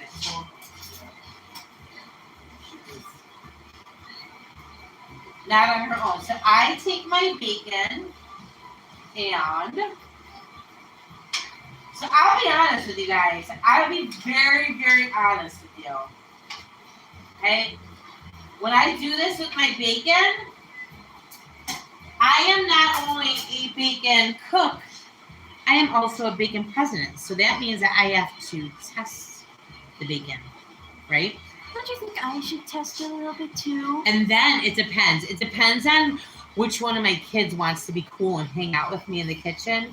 Because whoever is cool and hangs out with me in the kitchen is also going to be my taste test. They know. So now I'm putting my onion in. We're almost there, guys. Honestly, if I wasn't doing this live, I probably would be cooked. We'd probably be cooked already. That sounds ridiculous, but you guys hear that onion sizzling? So the onion is now sizzling in the bacon grease, and that takes a minute. So I would love to hear stories of what you guys used to do the day before Thanksgiving. And I would always say every good cook is already full by the time dinner is made for tasting. Oh. Well, see here, Karen, in my house, this is the way I do it. I ask the kids, I'll be like, how was that? And they will be like, it was good. And if they say it's good, I threaten to never cook for them again. I'm like, good. I don't cook good food. I cook amazing food. So we have a rating system, and everything has to be, you can? Girl! She said she could smell the bacon. Oh my God. You don't even understand, guys. Get your sour cream ready. If you're cooking with me, you are fantastic because I can't believe you followed through.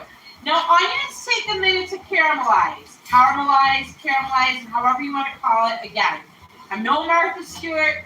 Rachel Ray. I'm just here cooking what we were going to eat tonight anyway. We love Varenyky. Like, it's a thing. So my cousin, Tiffany, she cooks them. And maybe we will have her live one day. She's got a baby, though. And her baby, you know those babies. I love babies. He's so freaking cute. I don't know if she'd be able to do it, but she put dill in her potatoes. Oh, my God. So our whole family, like my dad's side is very prevalent to what we ate during the holidays. However, my mom's side is the way we celebrate it. So there's things called pasca. Pasca is a bread. If you know, it's a bread. It's almost like a mushroom bread. And on the mushroom, I got a ferocious. Oh, I want to show you guys my other cookie. Here's my other cookie. He's not a cookie. Yeah, watch it. He's a tiger. He's a tiger. I got zoo animals here, guys. Look at this guy. Say hi. He is no, you can't go out there. He is look how big he is. He is bigger than any. He is. Look at him. No. He has those muscles. He's tired because he is a tiger. And he's so cool. This is my soulmate cat. When I am in some of my saddest times, he just looks at me. Look at him. Look at him. Look at him. He's just freaking amazing. But what was I talking about before he came along? Oh my gosh! Hold on, I gotta clean the whole thing down. Please get him off. That's no joke. He's contaminated. You might have to put him in a room. We're gonna have to simplify our cupboards now.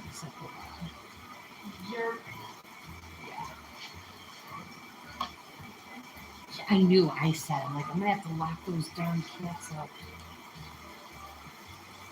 They love me. I love them so. Every one of my cats has been a stray, guys. Everyone. He was a stray cat.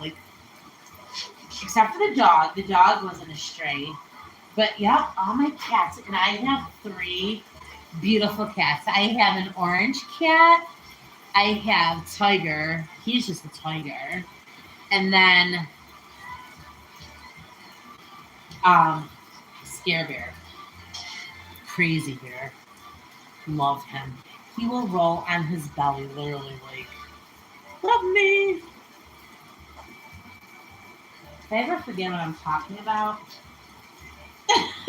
let me know, because I always do. So, anyway, I just was bringing you guys in my kitchen with me. I mean, I guess I could have done this. Oh, there was an onion. See? Fired. You're fired, girl. We're caramelizing onions, guys. You probably want to. So if you have, I have an electric stove, which I definitely do not like. I do not like the electric stove. I used to have a gas stove. The last time we had an electric stove, I started a fire too. The fire company came, bashing things in. It was no joke. It was a real thing. But yeah, so that happened. But yeah. So you're gonna caramelize. Red, are you watching me? Red's like, I'm gonna try this, but now with your instructions, I'm going online. But I'm cooking real time, guys. Real time. We're doing this real. So here's the bacon. Right? Look at that. Oh. Kennedy's like, YouTube too, please. Wait, hold up. No! Okay, maybe one. And then my son comes over, see what I mean? They know whoever's there. And well, you know what? Mama's here, so.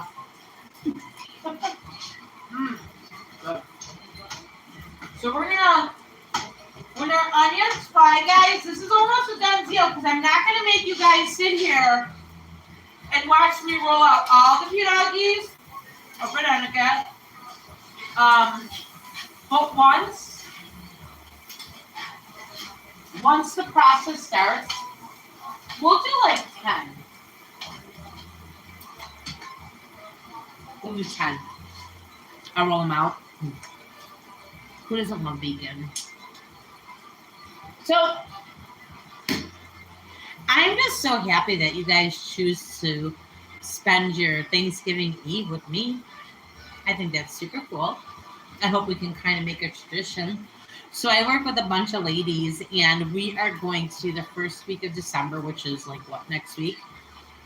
Next weekend. Maybe I'll even stream it on Vamp. Who knows? But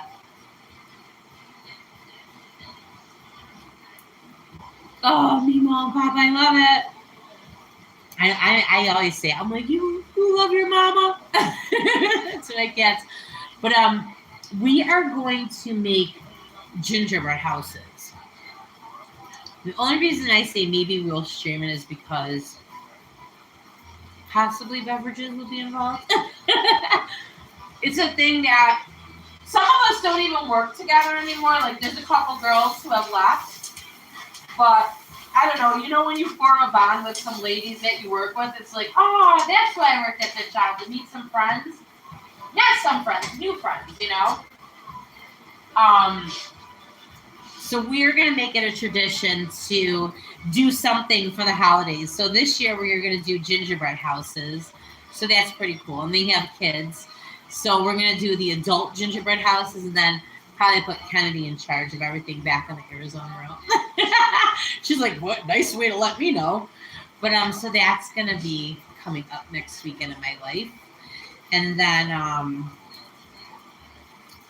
I don't know, just a lot of Christmas things. So do you guys want to, Red, are you here?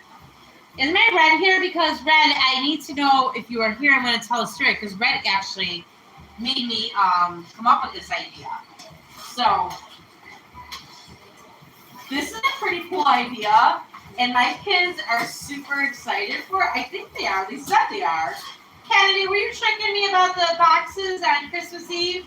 No. Are you excited? Yep. Okay. So, hold on 1 second. I don't want to splash anything. I'm going to tell you guys what our Christmas plan is this year. It's so different than anything we've ever done. So, my kids are now, my oldest son is 18, My daughter's 16. I have my angel Chelsea. She's 31. Um, my Riley. Okay, so I don't want to. I had a moment where I should have said that first. My oldest is 31. She's my angel. My second oldest is my son. He's 18. My second daughter is 16, and then 13 and 11. And so for Easter last year, we did, instead of doing Easter baskets, we did a really cool Easter egg hunt in our backyard. And the kids had such a blast with it. I bought Easter eggs and I stuffed cash into everybody's thing because these things, like my 11-year-old had a Christmas list and it was literally $800. And it was like 3 things. I'm like, what? So 8 times 4 is $3,200, right, guys? Because we always like to be fair as parents. So I was like, I gotta sell on Vamp like 24/7, on eBay 24/7. I really need to work my butt off. I gotta do something. So I was like, you know what? No, we're gonna figure something else out. So they all went crazy over the Easter egg hunt. So the onions are still caramelizing, guys. Onions, do not fry them. Here's my thing. If you're cooking these, don't feel like, oh my God, Val, I just burnt my onions. Don't cook onions at a very high temperature. You want to caramelize them. You don't want to burn them and cook them. So you want to caramelize them. So it does take a minute for onions to cook. Again, I wasn't on here to do like a YouTube tutorial. I was just kind of out here to hang out with my friends. Okay, it was just reconnecting. It does smell wonderful. But so I was talking to Red, and this is just so crazy how it happened. It was just a simple conversation. We were just talking about whatever. So where I live, we have a pretty big, huge, it's a huge yard. It's like a house and then a football field around it. And it's all gated in. So in Arizona, there are wild animals. There are coyotes, there are javelina, there whatever. But ours is all gated in. So this year, what we are going to do on Christmas Eve, we are going to wrap up 40 boxes. The kids each get to pick 10 boxes. And they all want different things. And most of them were like, I just want cash. I want cash. I want cash. I want to go buy my own stuff. So I'm like, all right, whatever. So that's so funny because I thought Red was texting me. I got to make these. But she's talking about resin. She doesn't even know I'm on. So on Christmas Eve this year, we are going to wrap 40 gifts. And I'm probably going to get one of those little glow lights because we're in Arizona. So the kids at night are going to do not an Easter egg. It's going to be so different for us. We need a little different this year. We need a little bit something that's just different and just distracting, and that's what we're going to do. So we're going to, on Christmas Eve night at midnight, we're going to go and we're going to do a scavenger hunt in our backyard. And each kid gets to get 10 of the gifts. And in each gift will be some cash. And then there'll be, a couple of presents, what have you. But I'm so excited to do it. And it was just from a simple conversation with Red. Like, she was telling me about something. I'm like, wait a second. So I'm super excited to do that. And I'll show you guys that. But, yeah.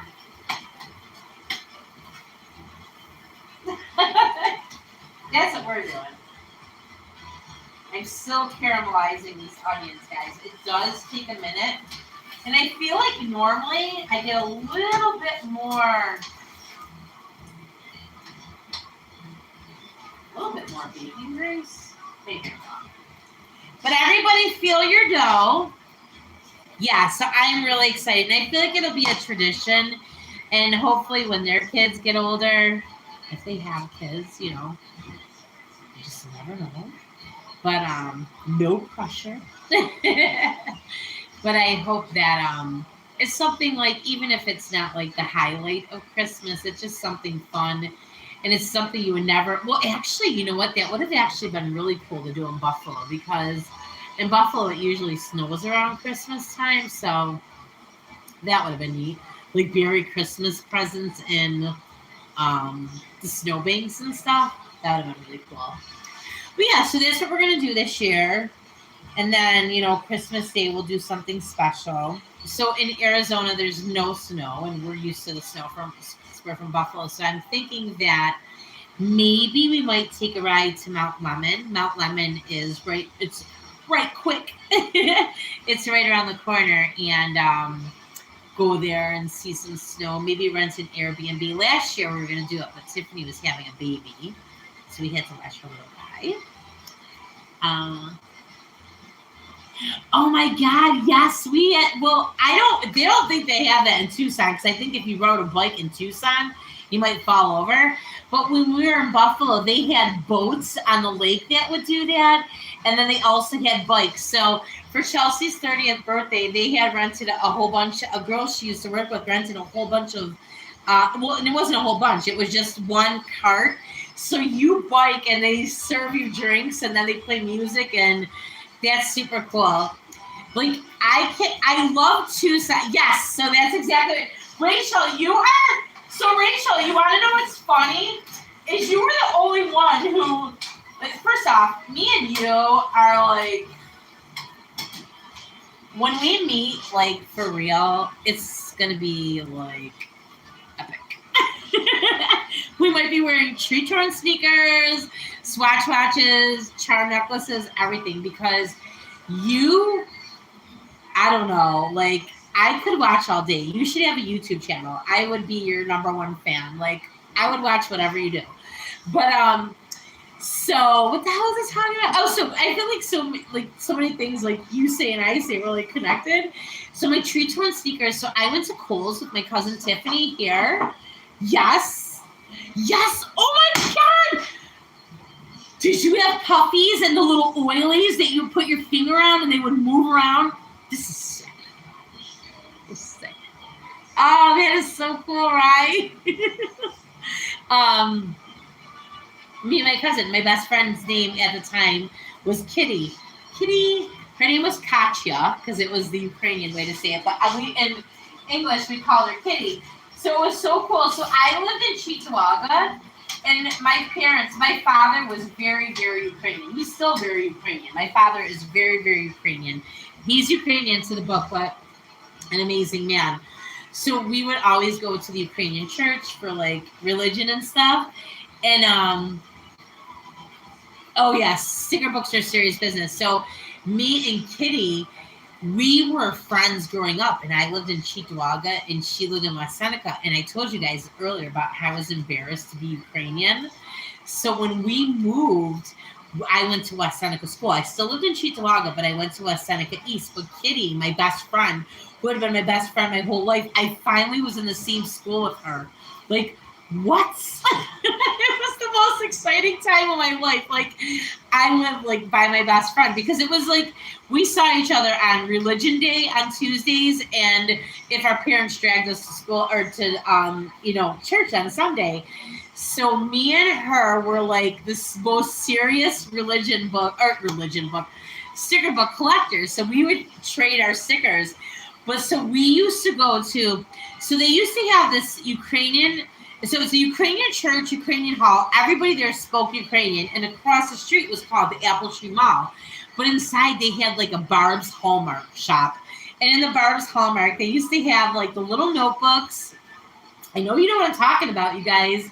Even if you and Rachel are just, you and Karen and Rachel and me are just here, who cares? It's the best. And who's on YouTube? Who's still here with me? But so we would go there and we'd get like $5 from our parents, and we would come back with like Hello Kitty little notebooks. Not Lisa Frank. Lisa Frank wasn't. It was more Hello Kitty and just, oh God, and stickers. And that was like our day. Like that was it. And as a matter of fact, the Apple Tree Mall was where I saw my first movie, and it was with Kitty. And who can guess? I know there's only two of you here. Who can guess what my first movie at the movie theater was? Now, Rachel, you should know because, okay, so I was born in 1976. No. Okay, so it's a guy who stole his dad's car. And had a friend who was like, it's okay. That's all we know it was. They drove to the dad's window. Yes! Yes! That was the first movie I ever seen at the movie theater. Rachel, Karen, you are right. Ferris Bueller, yes. Yes, yes, yes! So that was my first movie that I've ever seen in the movie theaters. It was at the Apple Tree Mall. And so I will tell you, this is so embarrassing. This is embarrassing. This is so embarrassing. So, and you know what? When you're a kid, you're a kid. So don't judge. Because I know maybe you guys have been there, maybe not. But I'm going to tell the truth. Sorry, guys. I need to drink some water. So there used to be McCrory's, where me and my friend could have been buying vintage Christmas, but instead we were buying vintage candy. Now it's vintage, but it wasn't back then. So my friend and I had this idea that we had enough money for the movie tickets, but we were gonna maybe take some candy. We were probably just like, they probably never knew that we were gonna take this candy, but me and my friend were so paranoid at like 9. Like, no, we better just give them the 50 cents. We thought we were going to be so cool, but we weren't. We weren't. We just didn't do it. Tell me how many guys took candy from McCrory's. Come on. Back then, it was like, 5-cent now and laters, and you know what I mean. But we were going to do it, guys. We did it. Because let me tell you something. I told you, we were at a Ukrainian church, okay? Like, the most mortifying thing ever would have been to be brought back to the Ukrainian church. 2 little hoodlum thieves, okay? Ukrainians don't play. They do not play, I will tell you. Oh my God, this reminds me of Kitty. So we did a lot of Ukrainian, when I was younger, we did a lot of Ukrainian things. Like, they had picnics. They had everything. It was just a lot of fun. So, as a matter of fact, so the Ukrainian Christmas is January 7th. So they used to have St. Nick, and I actually was going to get a Ukrainian shirt to do this whole thing. If you've ever seen Ukrainian shirts, they're white shirts, and they're embroidered. And they're just, it's a shirt that you would recognize. So anyway, what the hell was I just going to tell you guys about this Ukrainian thing? Oh, yeah, so the last thing that you would ever want to do is be brought back to with Ukrainian people as a thief. Like, no, it wouldn't have been good. It wouldn't have been good. Like, it would have been, you would have wanted the police to hold you versus your parents holding you, And my mom was, this was like the difference. Like, maybe if you were Polish, they'd be like, she just wanted some candy. It's okay. Yeah, they'd be like, what the hell did you do? Off with the arms. So when I was in high school, I used to cheerlead. I tell this story all the time about my dad. And my dad did not like that on Fridays. You used to have to wear this cheerleading outfit because, it really was literally above your butt cheeks. So on Fridays, my dad would hide, like, this is no joke. And my parents had us young too. So I was a young mom, and then I was a geriatric mom too.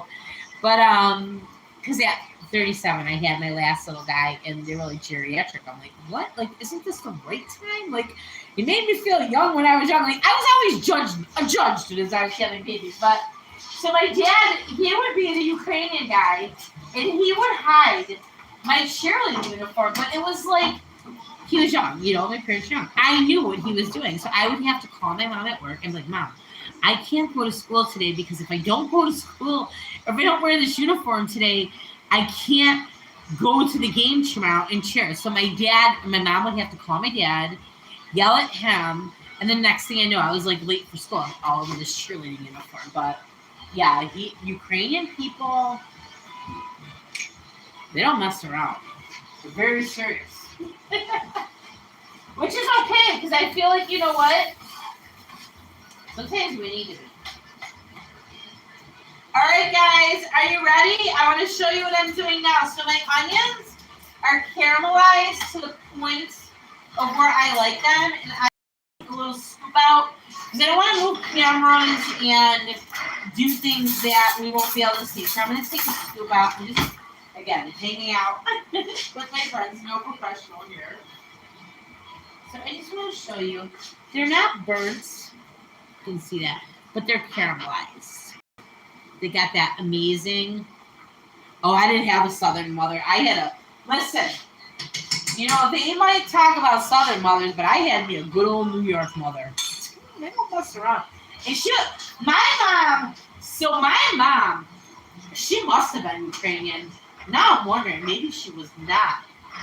My grandpa, maybe they adopted her. Do you think they adopted her from Ukraine, Kennedy?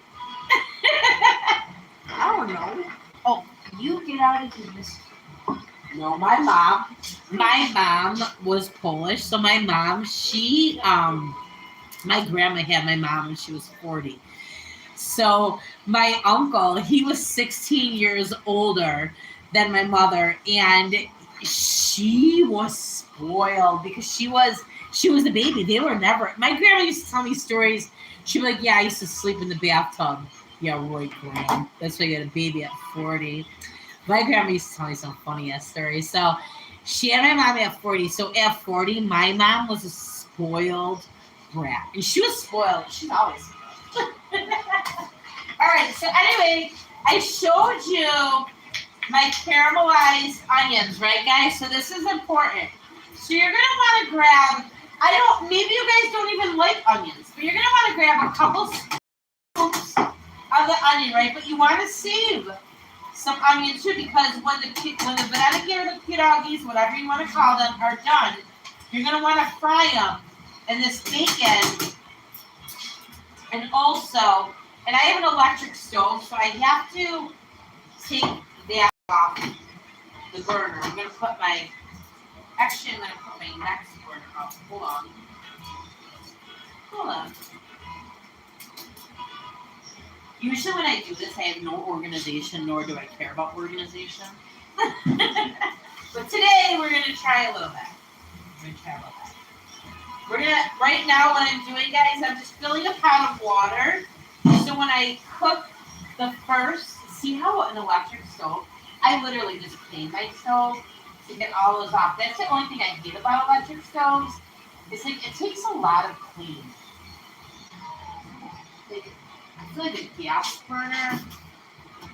So don't forget, I'm not turning that on, and it's only because I have an electric stove, but I wanted to put water in the pot so my pot doesn't start smoking like crazy because it's just on heat. So I put some onions in there, guys. Remember that? I'm going to mash that up. I'm mashing up my onions and my potatoes, and now it's up to you. Like, you can eat the bacon or you can put it in. So I'm going to put in. The one thing, I'm going to do this over here.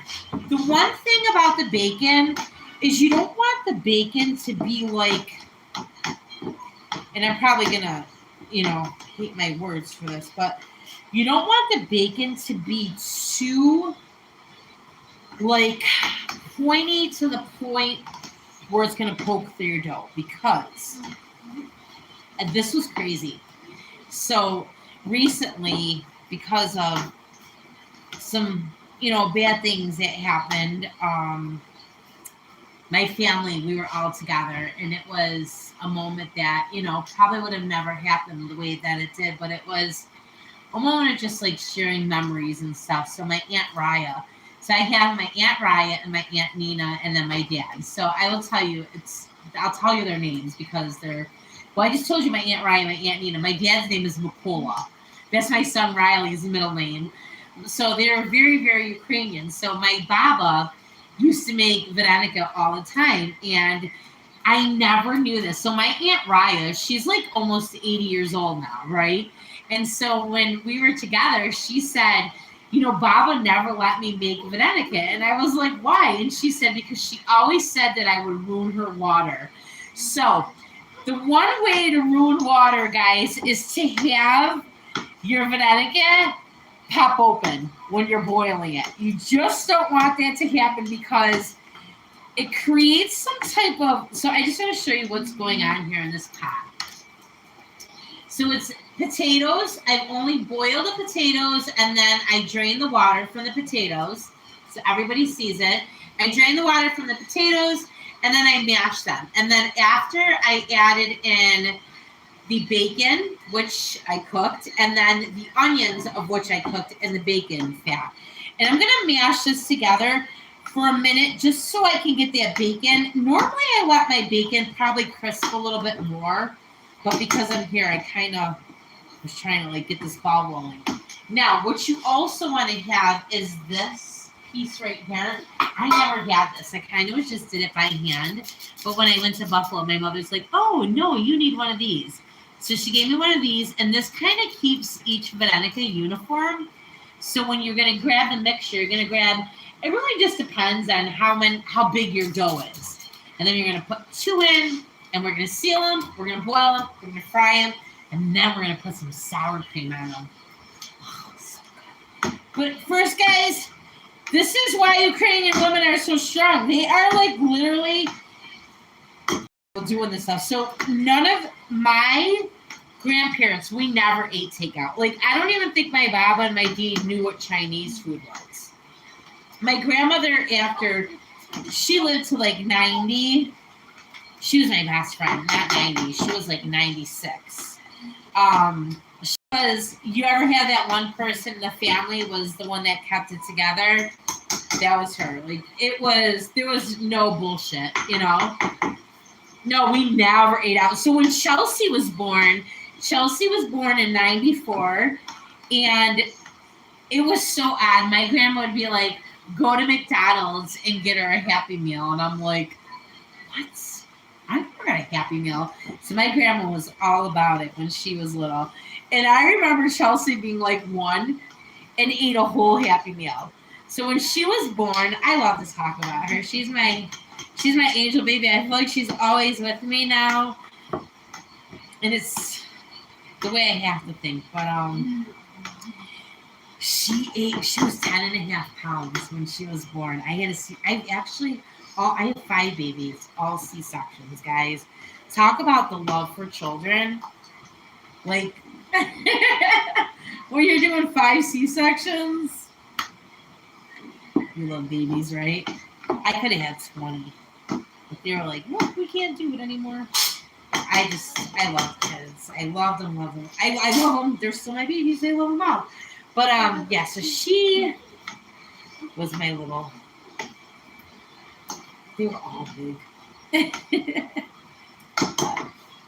Anywho. Get sidetracked. Yes, 5. And you want to know what they said on my phone? The nurse. This is so funny. I had this doctor. His name was Dr. Valaya. He was so great. So you never want to get chewy bacon in there. Chewy bacon is not good. And I got me a little piece here, guys. So honestly, I would have cooked the bacon a little bit longer. A little bit. Oh, no. The evil one is coming. Oh, gosh. The evil cat and the little dog. I almost tripped. The evil big one. This one guy. Let me to show him. Hold on, I'm gonna wash my hands. So this is my. Well, no, it's not my final bag because I didn't show you guys my orange cat. This guy right here. I'm gonna wash my hands again, but I want to show him. Kenny, you want to move the pot just yeah. But this is my scare bear.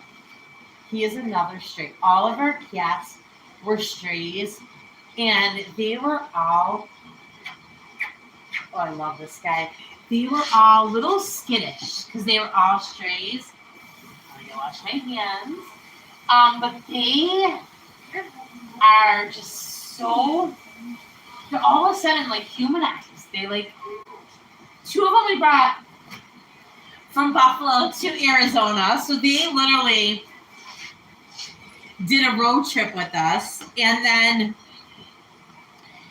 well, maybe before the end of the night, we'll get him in. There's another little guy, we call him Jackson. He's so cute, Jackie. I call him Jackson, they call him Jackie. But he's here with us because I love him. I love anything. Like, if you are good. No. have to I keep my love you. head And most outside. animals are. So we're going to put our animals in our room so they don't jump up here while we do this. Okay. So guys, our stuffing is made. And you can literally do any type of stuffing. When I was in Buffalo, there was a rose pierogi. Oh, hold on one second.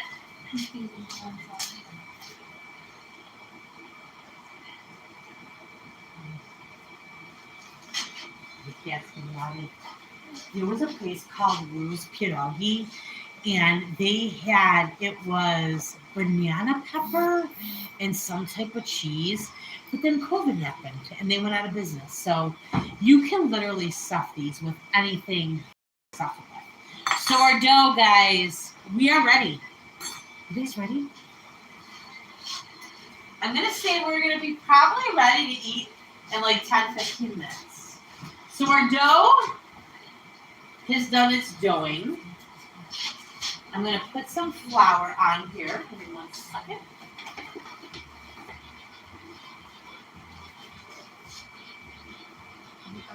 Now you can turn that up a little. Now it's okay. So we'll put our coatless back on. So now our dough is doughed. It's soft. I'm going to put my sleeves up. Maybe I should have worn a short sleeve. So we're just going to knead our dough out. And I'm only going to roll just a few so you guys can see, and then I'll roll the rest. Because I need my little girl. And don't forget, we were keeping track of how Val looked when she started and how she looks now with the flour. I usually have my little slicer. We're going to take a little piece out.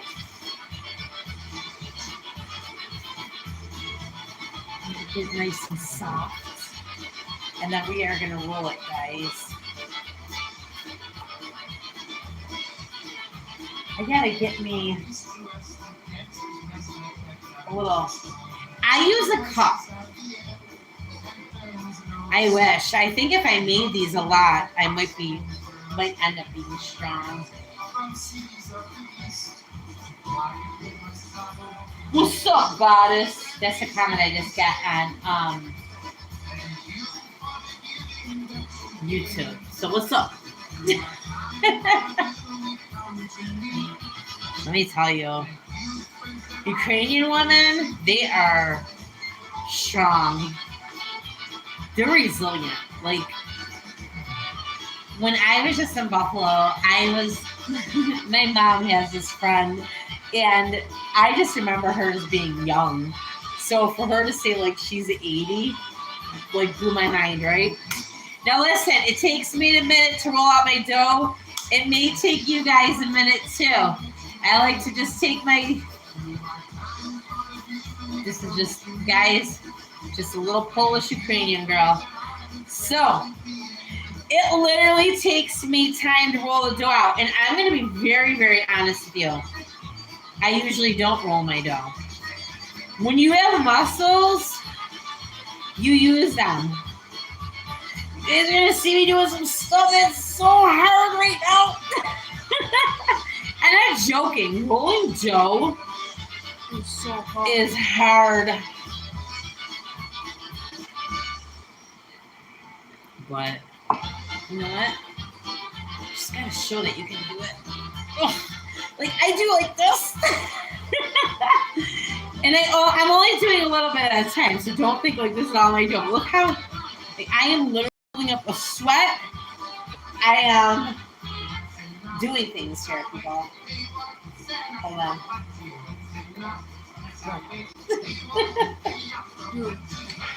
Oh, they roll this. Oh.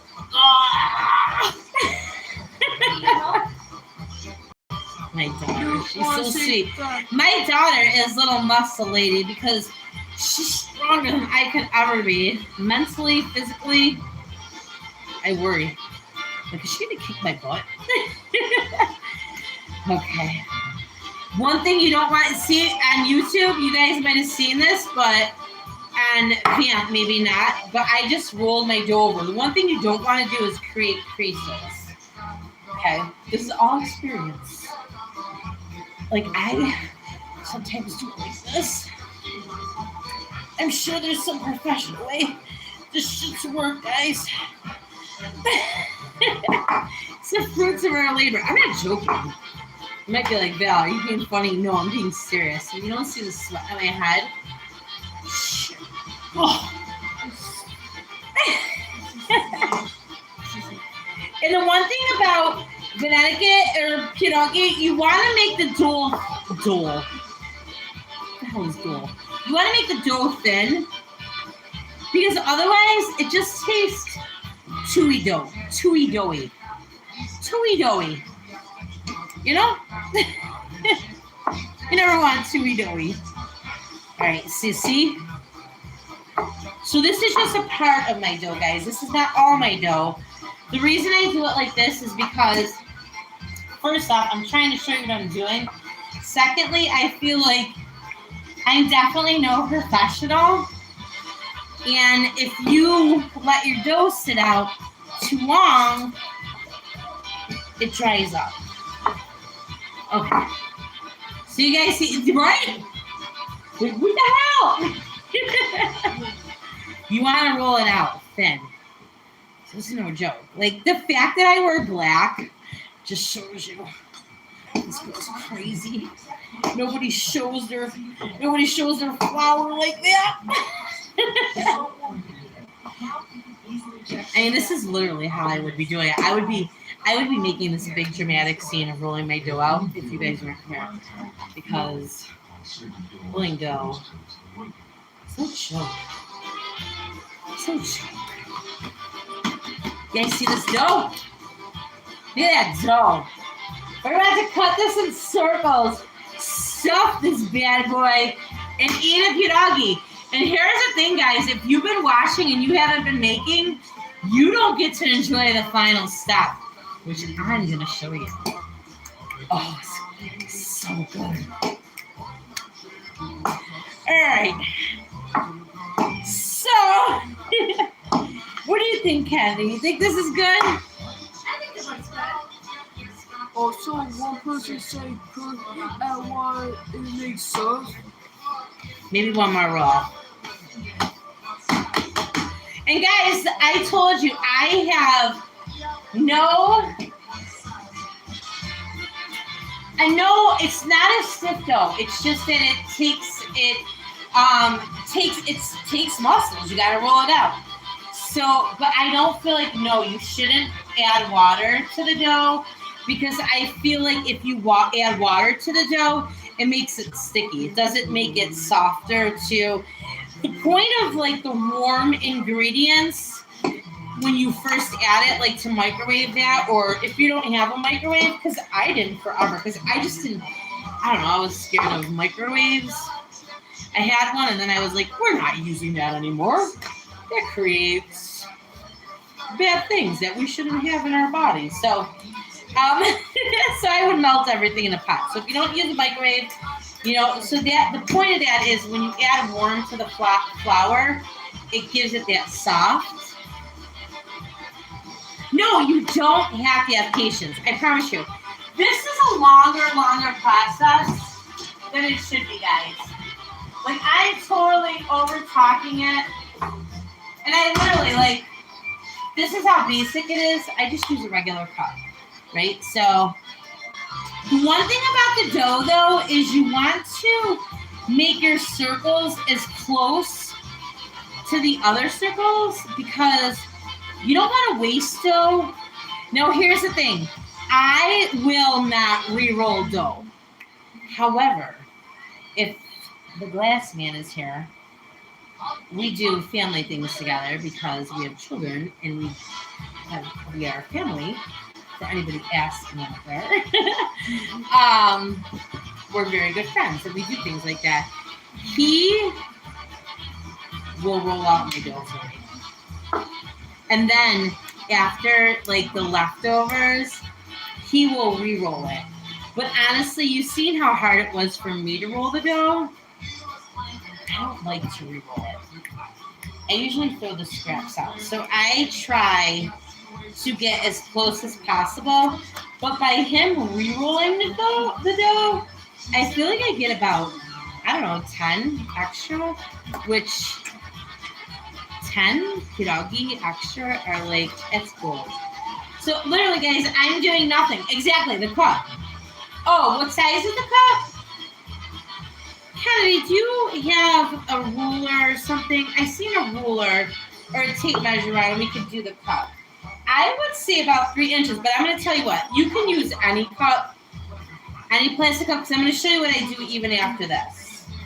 Like here, and you can maneuver dough.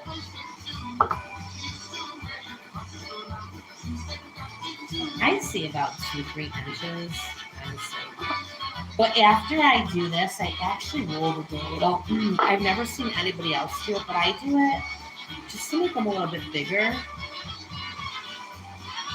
So you're just making circles, guys. And again, I could have been a lot better with this, but I'm just trying to. So I wouldn't normally have this much wasted dough, but that's what I have today. Maybe after the glass, and I'll be like, girl, that's not going to waste. I'm rolling that out. So I'm going to put this in my little bowl, in a ball. And so, here we go, guys. So we will make, let's just make 6. Let's make 6. This is what I do with my dough. Well, he'll actually knead it for me and roll it back out. So I just do like 1, right? And then 2. So here is my little pierogi dough, right? And then I take my handy dandy scooper. You do not need this. This is fanciness. You just go in here and you scoop, right? 1. And then 2.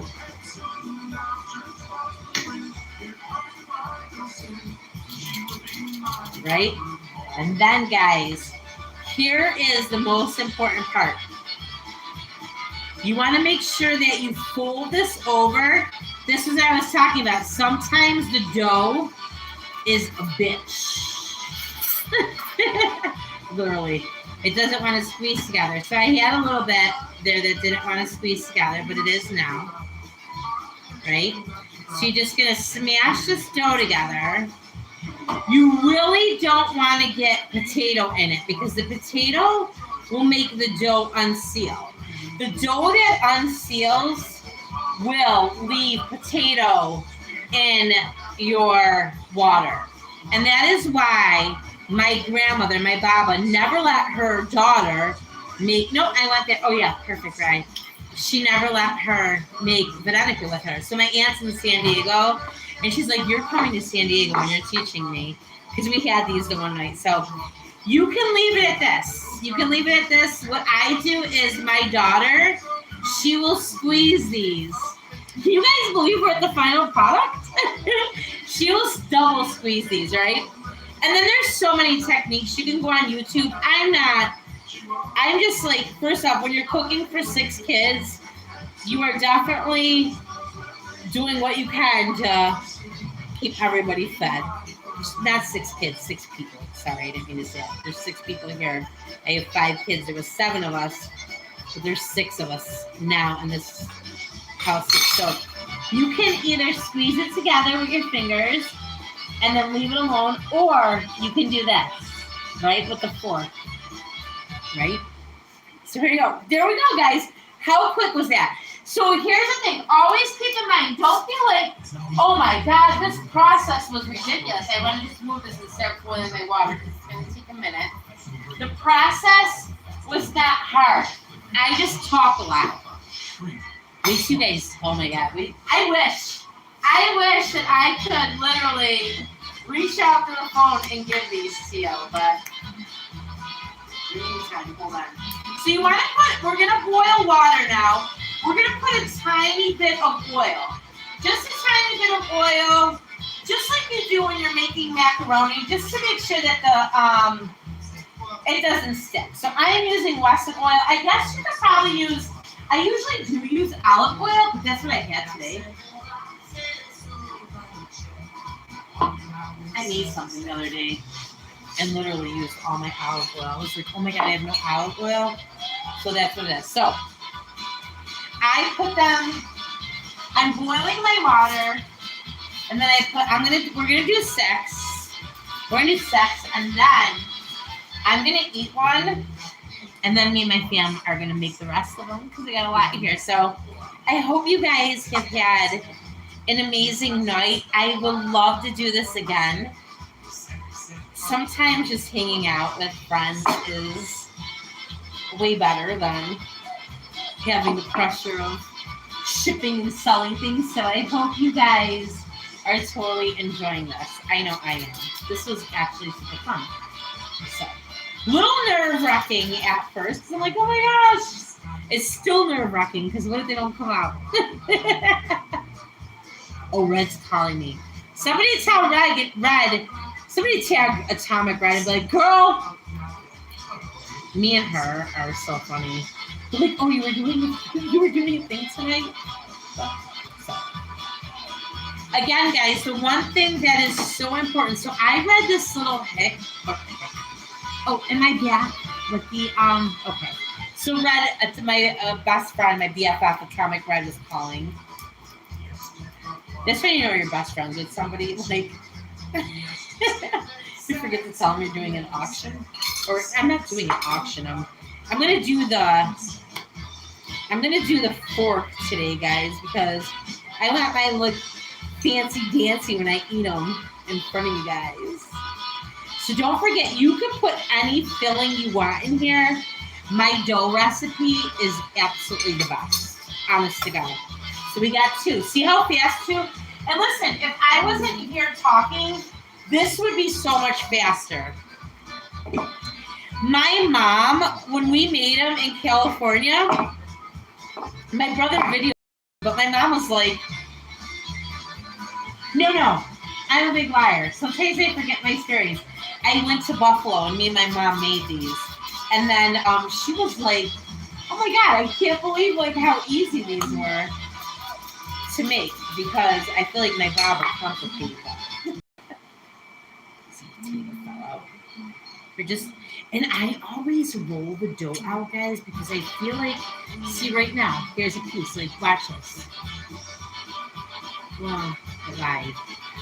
Sometimes they don't stick together because I don't know if the dough, I don't know what happens, but whatever you do, however you have to seal it, just make sure it's sealed. There were some ladies who do this thing. Oh, I only did it on part of it, and it only looks fancy on part. So I'll only show you fanciness on part. The other part looks ridiculous. But they do something. They scoop it up, and then they roll it over. So let's see if we can try that. Like, they really make sure their dough doesn't fall out. But then I also heard that you can take water, just like a bowl of water. Like when I tell you, my pierogis are not fancy. They're really not. They're made with goodness. They're made with heart. So, I heard that you could take, I was thinking, what the hell was I just saying? You could take water and stick the water in between, and then when you push it, you're not going to want to stick water.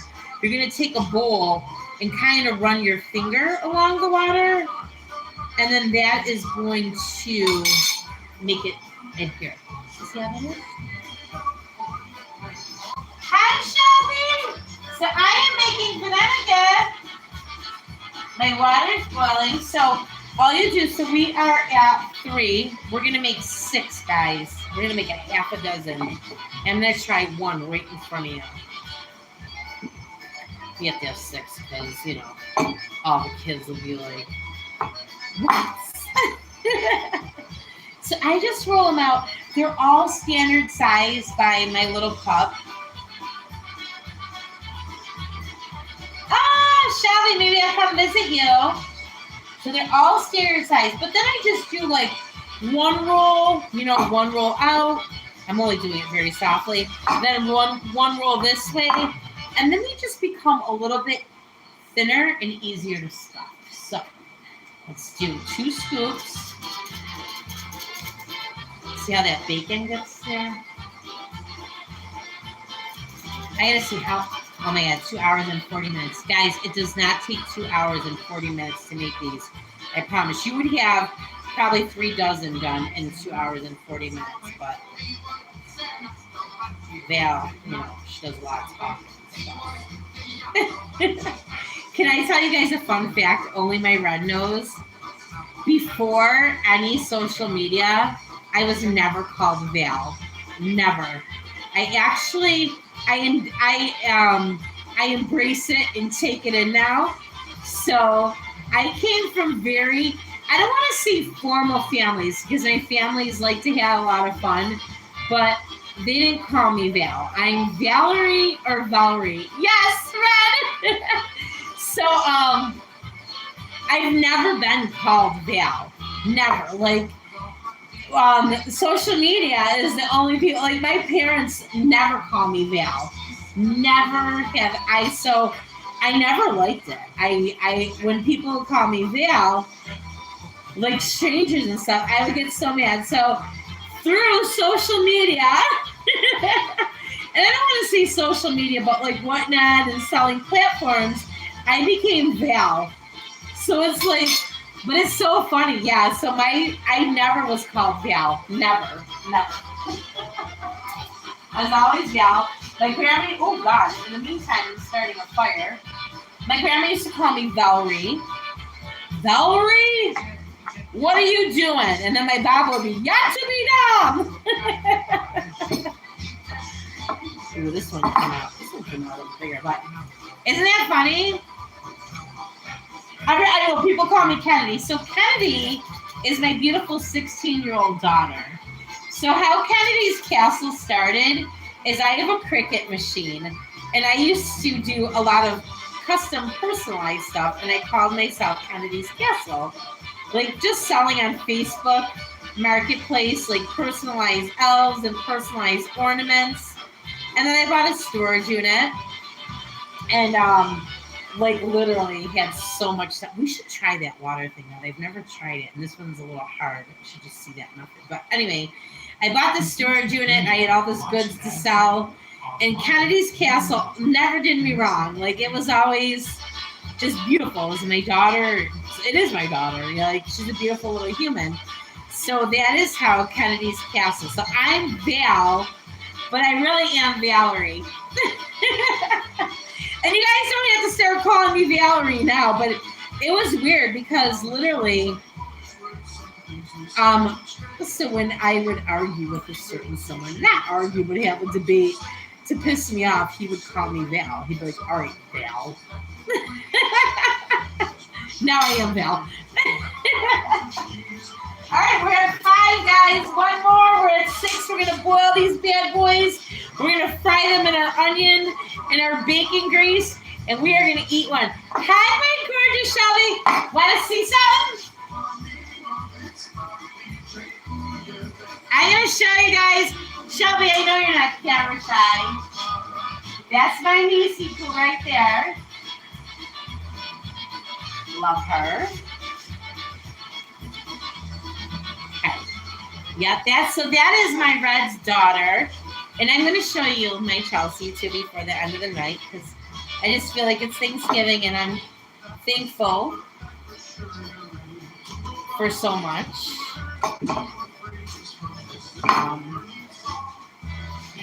In these, sometimes it's hard to talk, so I'll just keep moving. But that's my niecey poo, guys. Shelby just began her career in pharmacy. Like, first off, I had the opportunity to spend time with Shelby, and she is somebody that if you ever meet, you'll be so proud of. Such an amazing girl. And me and her mom talk all the time about her. She's probably like, shut up, Auntie, but me and her mom talk about her all the time, and she's a headstrong girl, Shelby. You better cut your mama some slack. She's a tough cookie, and you know what? In this world, we need more Shelbys. We need more Shelbys. My Chelsea, she was a nurse. My Shelby, she is She is, oh my God, why am I a pharmacist? Why was that word not coming? Just an amazing, amazing human being. And so me and Red get to share stories, and Shelby's a little bit younger than my Chelsea. Chelsea was 30 and just a nurse. And the most special thing is recently they did a whole, it's hard to talk because the other kids are here and they're just, it's emotional, but I want to look at her in a light, you know. She they celebrated her because she was the first nurse who took on the position that she had. Every other nurse was an RN. And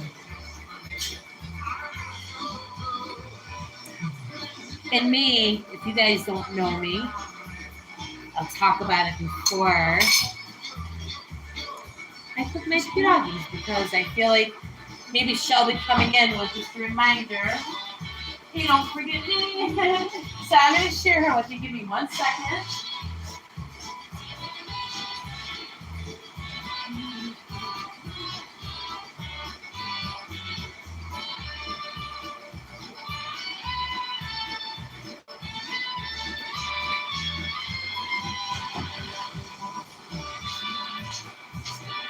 So it's crazy because you can't control moments like these, you know, but at the same time you want to share them. And here I am, guys, making a fool. It's funny because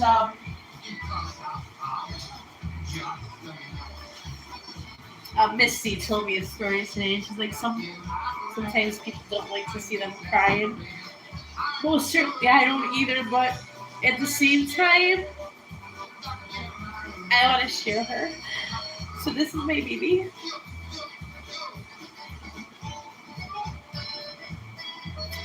In May of this year,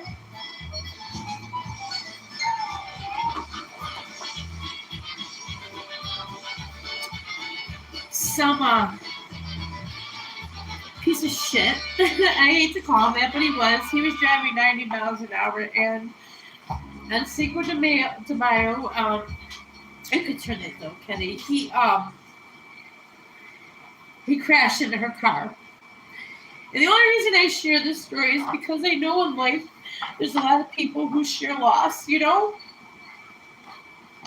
And sometimes these times are hard times. And we can all just get together, you know? And we can share our hearts, right? So my Aunt Raya, which I talked about with the Pierogis and the Varenyky, she said to me, Valerie, you know what? I can't explain what happened. And guys, it's Thanksgiving, and yes, we are going to heal together. And you know what? Sometimes my tears are tears of maybe she didn't have to live through this, you know, crazy world we're going through, and we're all going to be together, and you know, it's okay. Like she's so. My Aunt Raya said to me, she said, it was the most beautiful, sad thing I've ever been at. And it was because I got to see the legacy of something that I brought into this world. And the legacy was just all positive. There was so many people there. So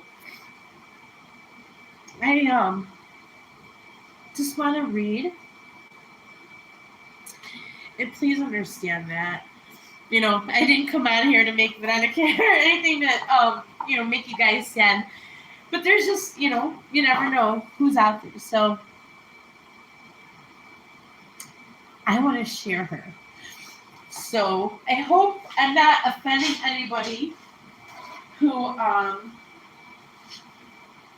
hope I'm just not offending anybody by sharing who she was. So I'm going to. Chelsea Hacker was a spark of life whose light was impossible to ignore, and whose warmth left a mark on every heart she touched. She was born on July 5th in 1994 in Buffalo, New York, She was raised by a loving circle. Her mom, her stepdad, her steadfast grandparents, and her beloved great grandmother, Frances. It was a multi generation household that shaped this little girl's extraordinary, compassionate, and vitality. And it's often said that she helped keep her great grandmother strong well into her 90s. With endless energy and love, my grandma was the matriarch of our family. She kept us all together.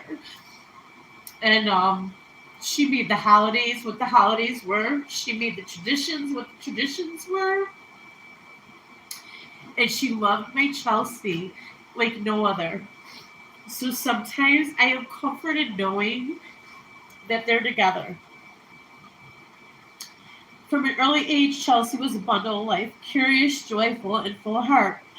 She poured herself into everything she did, from gymnastics and dance as a child to taking a daring leap, literally, by joining her high school diving team despite not knowing how to swim. She always found a way to shine, even if she had to figure it out on her way down. And here we are on YouTube, and it's like, how much more proud can you be, you know? And it's like, here we are on YouTube making Varenyky. We never did that before. And it's like, I just hope every one of my children have it. I laugh because this next line, guys, I tell you about me all the time. Chelsea had a gift to gab. Sometimes it's not a gift. Sometimes it causes trouble. And it was one of her most endearing traits. She could and would talk for hours, leaving long, heartfelt messages on her grandmother's phone just to share a thought or a moment. So I'm gonna get back to that. When Chelsea was a little girl, I put her in dance like she was super young. She was like 3, and the dance teachers called me and they were like, well, maybe we should hold her one more year because she would talk about my grandma all the time. She would have full blown grandma conversations, you know. Um, okay. She had a way of making you feel like the only person in the world, giving her full attention, her full heart, and her full self in every conversation. Her siblings, Thomas, Kennedy, Luke, and Riley, each have their own cherished memory as a sister, with the both as a fair protector and a warm confidant. So the share, that'll be the first share, you know. And if you're going through this hell, I'm with you, but we're together. You know, we're together and we're going to get through this. She was a naturally bright student. Chelsea did exceptionally well in school and carried her brilliance and compassion into her professional life as a nurse at Buffalo General Hospital. She cared deeply for her patients and colleagues, going above and beyond every single day. Her dedication didn't go unnoticed. Chelsea received an award of excellence in nursing, though those who knew her would say her biggest reward came from the simple joy of helping others. And every one of my kids is like that. Outside of work, Chelsea lived for adventure and laughter. Amusement parks were her favorite escape. She loved the thrills of Jerry Lake and Hershey Park, and her heart belonged at the Magic Disney. She had a deep love for animals, especially her dogs, Gage, Tex, and Lucky, each one of her cherished companions. So she has puppies that were left behind, and even the puppies looking at the pictures of her, it's like you just knew who she was by the way that the dogs reacted. You know, it was crazy. So I'm going to continue with this, guys, because I'm sharing her. It's Thanksgiving, and she's just an important person to share. I want you guys all to know about her. And if I couldn't, my brother wrote this, which was her godfather, and I could have never, ever wrote the way he did. Chelsea was a talented artist. Her creativity poured out in drawings and paintings, and she proudly painted a mural in her friend's baby nursery, a quiet act of love that now lives on in color. Whether she was creating, caring, or comforting, Chelsea brought beauty into the lives of others. So by Chelsea, she would tell us, and I'm so sorry guys for the ugly cries, but we're here, it's Thanksgiving, and we're doing this together, right? She swore she was never going to get married. Well, this year was different. Then came Tom, which was Chelsea's boyfriend. Chelsea met the love of her life on a softball field, and it wasn't long before the connection between them, it was undeniable. Though she wants to clear herself against marriage, Tom changed everything. With him, she found the kind of love that felt like home. He's just as crazy as my whole family. I asked him, I was like, well, what do you think? Who would have done the crazier family? And you know what he said to me? He's like, we would have meshed perfectly together. And we still do. They spent hours talking, dreaming, laughing. Whether it's sports events, comedy shows, or vacations, or just curled home at home together. In time, Chelsea found not just a partner, but a soulmate, and she was ready to build forever with him. She was the heart of her family. She was always the first to show up, and the last to leave, and the one who made sure everyone felt supported through life's ups and downs. Whether it was a crisis or celebration, Chelsea was there with the solution, a smile, or just a warm hug, and probably all three. She had a wild side. She loved trying her luck at the casino, slot machines, her mama, blasted mix of rap and country music, and living every moment to its fullest. Her spirit was radiant, her humor sharp, her love boundless. To say that she will be missed is an understatement for my family. And I want to share her with all of you. And it's hard not for me to cry when I do. I don't know that it'll ever be hard or easy to not cry. But I know hard is what our family's made of. We are made of hard, tough ladies. And as hard as it is to get out here and talk about her, that's the face I'll never forget. It's a soul I'll never forget.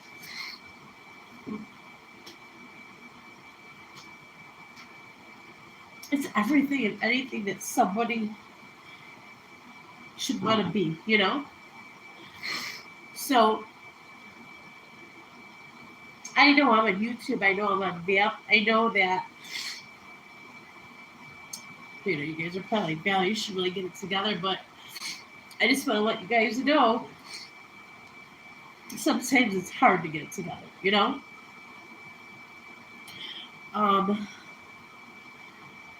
She was just amazing.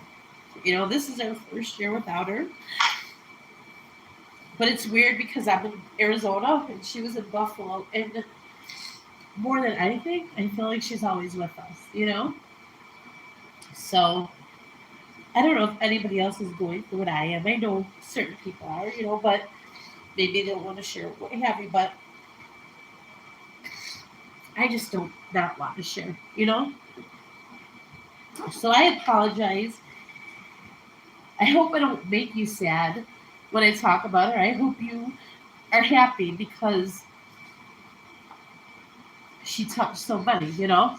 So now we're gonna put my pierogis in a hot pot of water. We're gonna fry them and we're gonna eat them. And that's what we're gonna do. So, you know, it's Thanksgiving Eve. Sometimes it's hard. You know, sometimes it's hard. I know I'm on YouTube. And maybe there's just somebody out there on YouTube that understands and is like, just knows that they're not alone. They're not. I couldn't imagine ever thinking that this would be my life, you know, but it is. And so, with that being said, on a positive note, always live life to the fullest. right? Because you never know. Always be kind to someone because it could have just been a shitty day for me, and you know, maybe I was rude that day. But on 99 out of the 100 days, I'm nice, So it just always be kind, always be caring, and appreciate life. Like appreciate it like no other. So I just wanted to share her, and I don't want it to ever be sad when I share her. Eventually, I want to get to the point where I'm just like, you know, um, God took her because this world just wasn't. She did her thing. That's what everyone tells me. Like the stories were just such legacies that you want to hear about yourself. And so when I heard those, it was like you couldn't be more prouder, but at the same time couldn't be more sadder. So it's just a tough time right now. But that's why when I say vamp, guys, if you're watching me on YouTube, um, vamp is just a great place. It's just a bunch of ladies and gentlemen. They're there. So with that being said, I want to share her. I want to love on you guys, and then we're going to cook these, and then we're going to go from there. So give me 1 second. Blow my nose. I'll be right there.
Okay. So I am in the process of burning, I feel like, maybe a million things. So we are going to put our 6 Varenyky in. Oh, I give myself grace. Trust me, I do. I do. Sometimes people say that, like, I don't know how you wake up in the morning and move on, and it's like, well, what do you do? Um.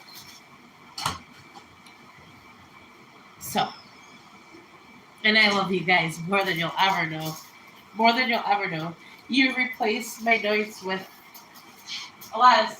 It's you know what I mean. Anyhow, first YouTube show, craziness, right, guys? Because that's the life of a Polish Ukrainian girl. So 6 of them are in.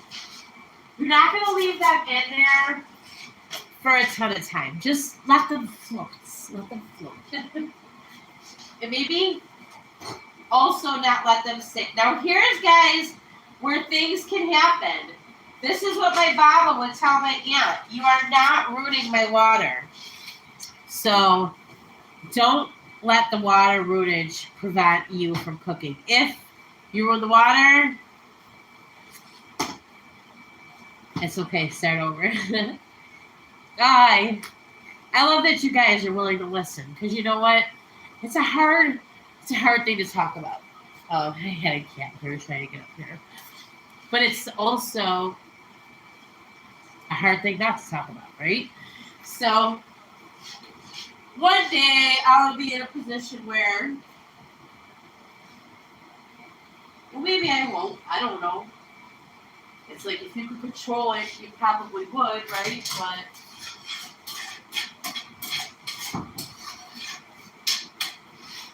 sometimes life just a little bit different. So I'm so glad you guys hung out with me on Thanksgiving Eve for 3 hours to make something that could literally be an hour. But I needed it. Oh gosh, Ryan, you better put that in the fridge. Look at these. I got these little saucers here, waiting to be filled. It is. Yeah, that's okay. Maybe that's not good, Dad. All right, guys. So when I tell you it's not very long that you are gonna boil these bad boys, usually you probably wouldn't have boiling water this hot. I just happen to have boiling water this hot because I was distracted by my beautiful niece. So I and my grease here, my bacon grease. I've heated up my bacon grease and my onions here. So as soon as I take these out, I'm going to, usually I put them in a strainer, but there's only 6, and usually I make them 12. I'm going to take these out of the water. This one, I'm not going to because that one ruined my water. Pretty sure. So you guys are going to see 5 of these bad boys. We had a water ruiner.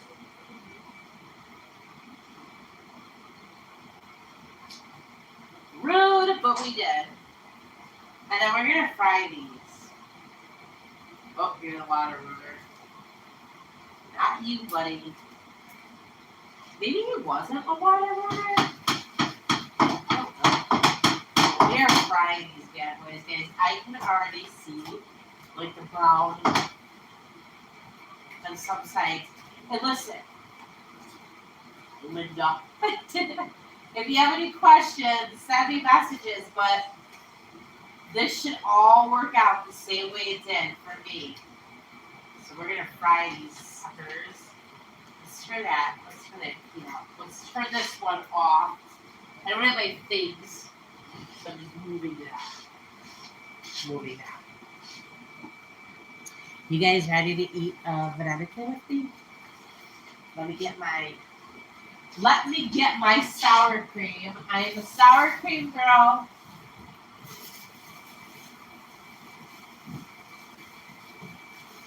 Hold on.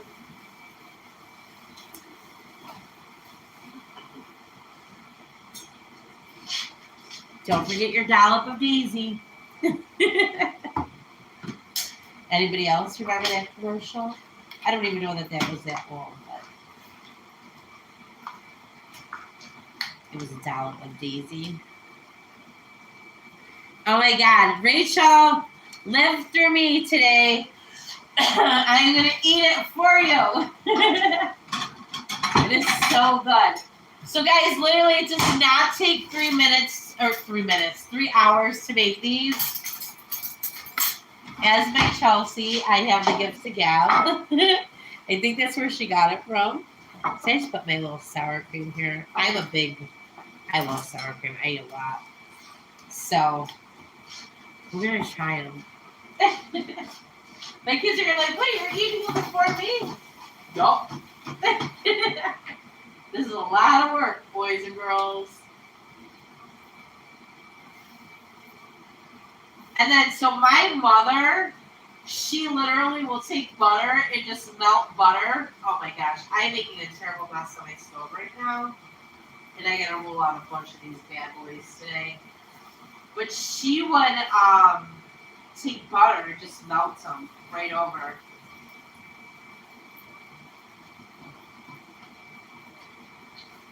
I'm telling you guys,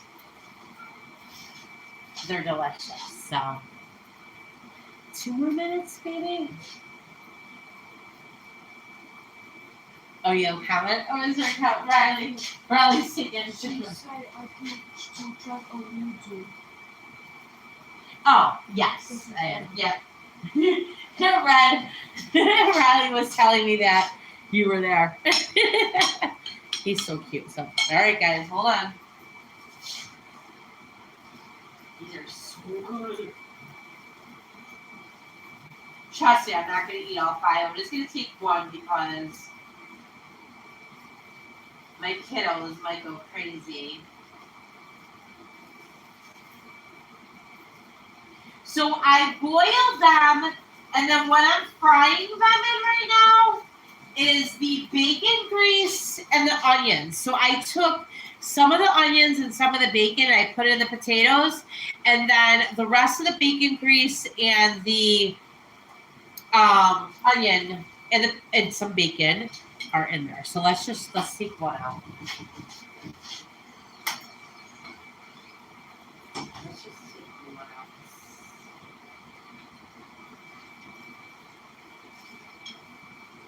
out. You guys ready? Usually have more onion on them, but it's gonna be hot. Cutting it up to 3 pieces. So my cousin, she also adds dill to her potatoes, which is amazing. So ready, guys? It's gonna be hot. I'm actually scared to eat. I'm like, wait a second, what if I burn my mouth on national television? All right, so don't make me. Mm. Oh my god. One chance say that looked amazing though. It is. It is amazing. A little scoop of sour cream. Guys, seriously.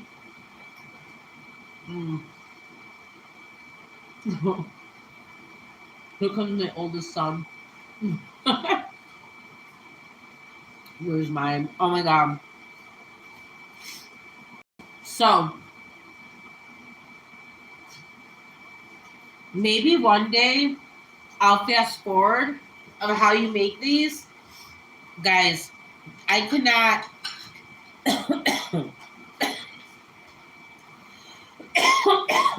Choking. So good.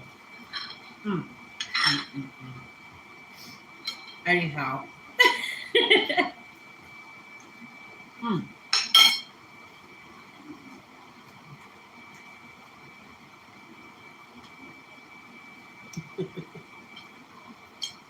Delish. Before I choke to death, let me get a drink. I think I got an onion stuck in my throat.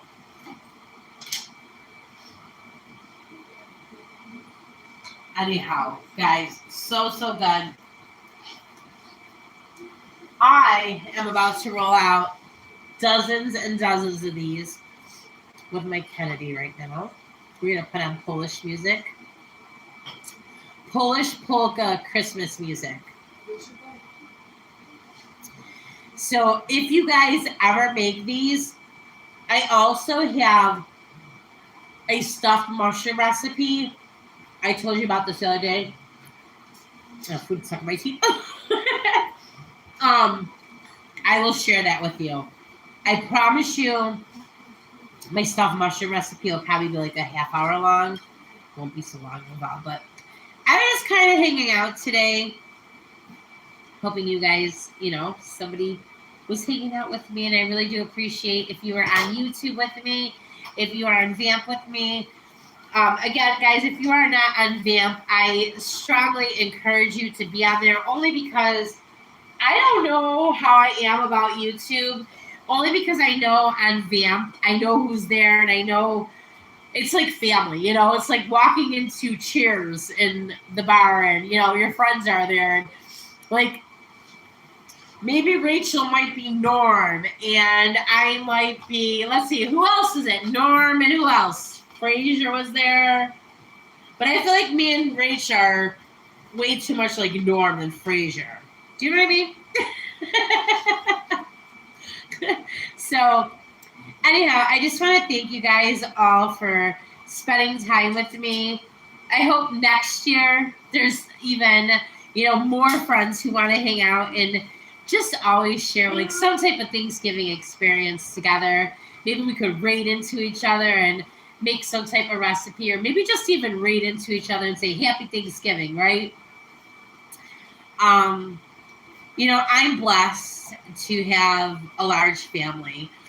A pieces of us is surely missing, but I'm blessed. I have a large family, and there's, sometimes distractions, but I know that sometimes in life, like I think back to our wedding, like if God forbid we got married now, a lot of those people wouldn't be there. So I know there's a lot of people who are maybe just hanging out by themselves. And you know what?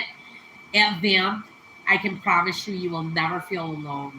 There's always somebody who will be there to listen. Rachel, I sent Rachel a message, like, what the hell? Like, really? But yeah, like, she's somebody that somebody put a Reddit comment about me lately, and it was probably the best compliment I ever got. They said that your energy is palpable, and maybe I'm saying the word wrong. But palpable, I had to Google it. Does anybody know what palpable means? I'll tell you what it means. It's an energy that you can feel. And I will tell you, Rachel, that you are an energy that I can feel when I'm at work. I didn't even know what the word meant. I had to look it up. I'm like, what is this? You are an energy that if everybody had your energy in life, God, what a wonderful place it would be. So, just know we've never got to hug. But when we hug, girl, like it might be a hug where I pick you up off your feet and you're swinging around in circles with me. And even if you're not here right now, just know, guys, Rachel, she's got that energy. It's freaking, yeah, right? Yeah. Like, and Karen, you're just like, you're a whole bunch of fun. I love listening to your trivias and just like old things that you want to remember. So yeah. So Rachel, you are very hard to watch during the day for me because you are just memorable. You're somebody that I'm happy to have got to meet, and I would have never met you probably if Vamp didn't come along. So with that being said, guys, I just want to say goodnight. I want to say thank you so much for hanging out with me. I will definitely pop in tomorrow just to wish each and every one of you a happy Thanksgiving because you make me happy. So thank you so much, guys. I hope you have a wonderful night and a happy Thanksgiving morning and you eat a lot of goodies. And I will see you. Before you end it. Oh, my little guy here. So I get to show you my last and final kitty, guys. Go ahead and grab him. Okay. I just want to scratch. She's scared. He's new, guys. So he's kind of a little skittish, but not really. Oh, he is the newest fat man. He is. Oh, and Red, you're the love of my life. Like, oh God, no, you're not jumping up there. See, he's skittish. Isn't he so cute? I couldn't let him stay outside. There's like howling and coyotes. I was like, so I kept keeping my back Arizona door open, and I was like, oh, he's coming in. I was determined. He did, and now he's a snuggler. He's awesome. So. Yeah, I love it. All of our animals, well, not all of our animals. Our dog was from my cousin. But all our cats, strays, just living their best life. So anyway, yes, I have the recipe. Trust me. You think my mother didn't make me write that down a million times? All right, well, Red, I'm so glad that Chelsea's there, my little niecey poo. That makes me so happy that you guys are spending time together. It fills my heart, and I know you know. And if you are with your family tonight, I hope that you are just having the most amazing time. I hope that somehow in life we can become your family too, so that, you know, if you do have those times, we will be here. But thank you so much, guys. Next time, I'm not sure what we're gonna cook. Thank you.